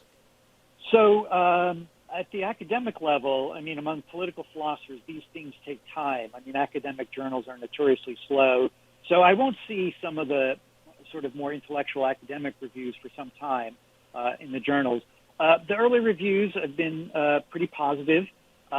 People focus, obviously, on the political themes that are confronting us right now. There was a long review a couple months ago bringing up the issue of moderation and extremism and the connection between Harry Jaffa writing that famous Goldwater speech and today's politics. But so far, pretty good. I'm still, like I said, I'm still waiting for the more formal intellectual academic reviews to come down. Well, I just hope it sells and sells. Dr. Arnn, my one sit-down with Harry Jaffa was in the studio. Glenn brought him, and it was a long 3-hour conversation. Right. And he yelled at me because I disagreed with him. So I feel like I've got a little bit of the sense of Harry Jaffa. And he yelled at me because I thought the 1863 Thanksgiving Proclamation by Lincoln was an important document, and he dismissed it as having been ghostwritten. That was my welcome to Harry Jaffa's world. What do you think? So you're officially a member of the tribe now. That's right. What do you think of Glenn's book and what it will do for your teacher? Well, first of all, I'm proud of the book in a fatherly way, because I probably gave Glenn his first real job, and he was great at it, and then I have been an advocate for him to emerge from his employment to resume his academic career, and he's done that in a splendid fashion. And so Professor Jaffa would, if you got an honor, Professor Jaffa would take entire credit for it. So let me be the student of my teacher. So Glenn, very last question for you. What do you think Harry Jaffa would think of your book? What would he argue with? He, as Larry just pointed out, he would take credit for the good parts. I'm sure he would find something to criticize. I tried to, as Cromwell famously said to his portrait painter, show me warts and all. I wasn't trying to write a hagiography. And so I point out in a few gentle ways some of Jaffa's shortcomings. He could be a little vain and some other things. And so I'm sure, he would find something to criticize there. He probably would have said that I didn't dwell long enough on this theme or that theme. The book is only a mere 400 pages. But I hope he would have appreciated the effort and the attempt to get his writings and his scholarship to a wider audience, which was really my intention, to get people to read Jaffa himself. You have succeeded. Now I only have one question for Larry Arnn. Why did you pick him originally as a teacher? Once he's your teacher, I understand sticking. But you had to come out of the University of Arkansas and pick Claremont. Why did you do that? Well, the teacher who, prevented me from falling into the ignorance of being a lawyer was a man named Jeff Wallen, who was a student of Professor Jaffa. And I only contributed two things to that. One was I just sort of wheeled on a dime after about a month of a class reading Plato's Republic to a determination to go study more of this. And that meant I had to go to graduate school because I was about to finish undergraduate school. And then that was my first contribution, and that was, pretty good, I think, because you learn if you're a teacher that the learning is in the students, not the teacher. And then I insisted with Jeff Wallen that I go to the best place and that he had to identify it for me. And he didn't know me very well, and he didn't have any idea whether I'd be any good back at his place where he went. But I just insisted. He tried to get me to apply to other places. And I said, is that the best? And he would say, yes. And I'd say, why? And he said, that's where Harry Jaffa is. Mm-hmm. And I didn't know very much about Professor Jaffa. I knew about Plato's Republic and Jeff Wallen. And this was the guy who knew those things. I got to go study with him. I get that question a lot. And I can honestly say, I'm not shining you on, I say send them to Hillsdale. There isn't a second place.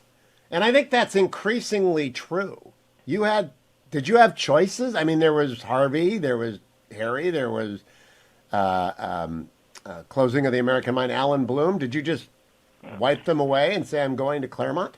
Yeah, there were more choices back then than there are now. Yes, although there are. Hillsdale, to study, if Hillsdale is, if I may claim, Hillsdale's uniqueness is that it's 4 elements of its mission describe the whole human being, and every student pursues those things. And there isn't any place that does all that. But there are good places. There are excellent political philosophy teachers scattered here and there. And, my undergraduate education is a model for the kind you can get today if you can get a good one. And that is, there was one great teacher at Arkansas State, and I followed him. That is good advice. My advice is better. Just go to Hillsdale, America. Hillsdale.edu. All of the Hillsdale dialogues are collected at HughForHillsdale.com or iTunes and Hillsdale Dialogues. Glenn Elmers, congratulations on The Soul of Politics. Everyone should get it. Thank you, Dr. Arnn, I think. I always have to say I think. And we'll talk to you next week on the next Hugh Hewitt Show.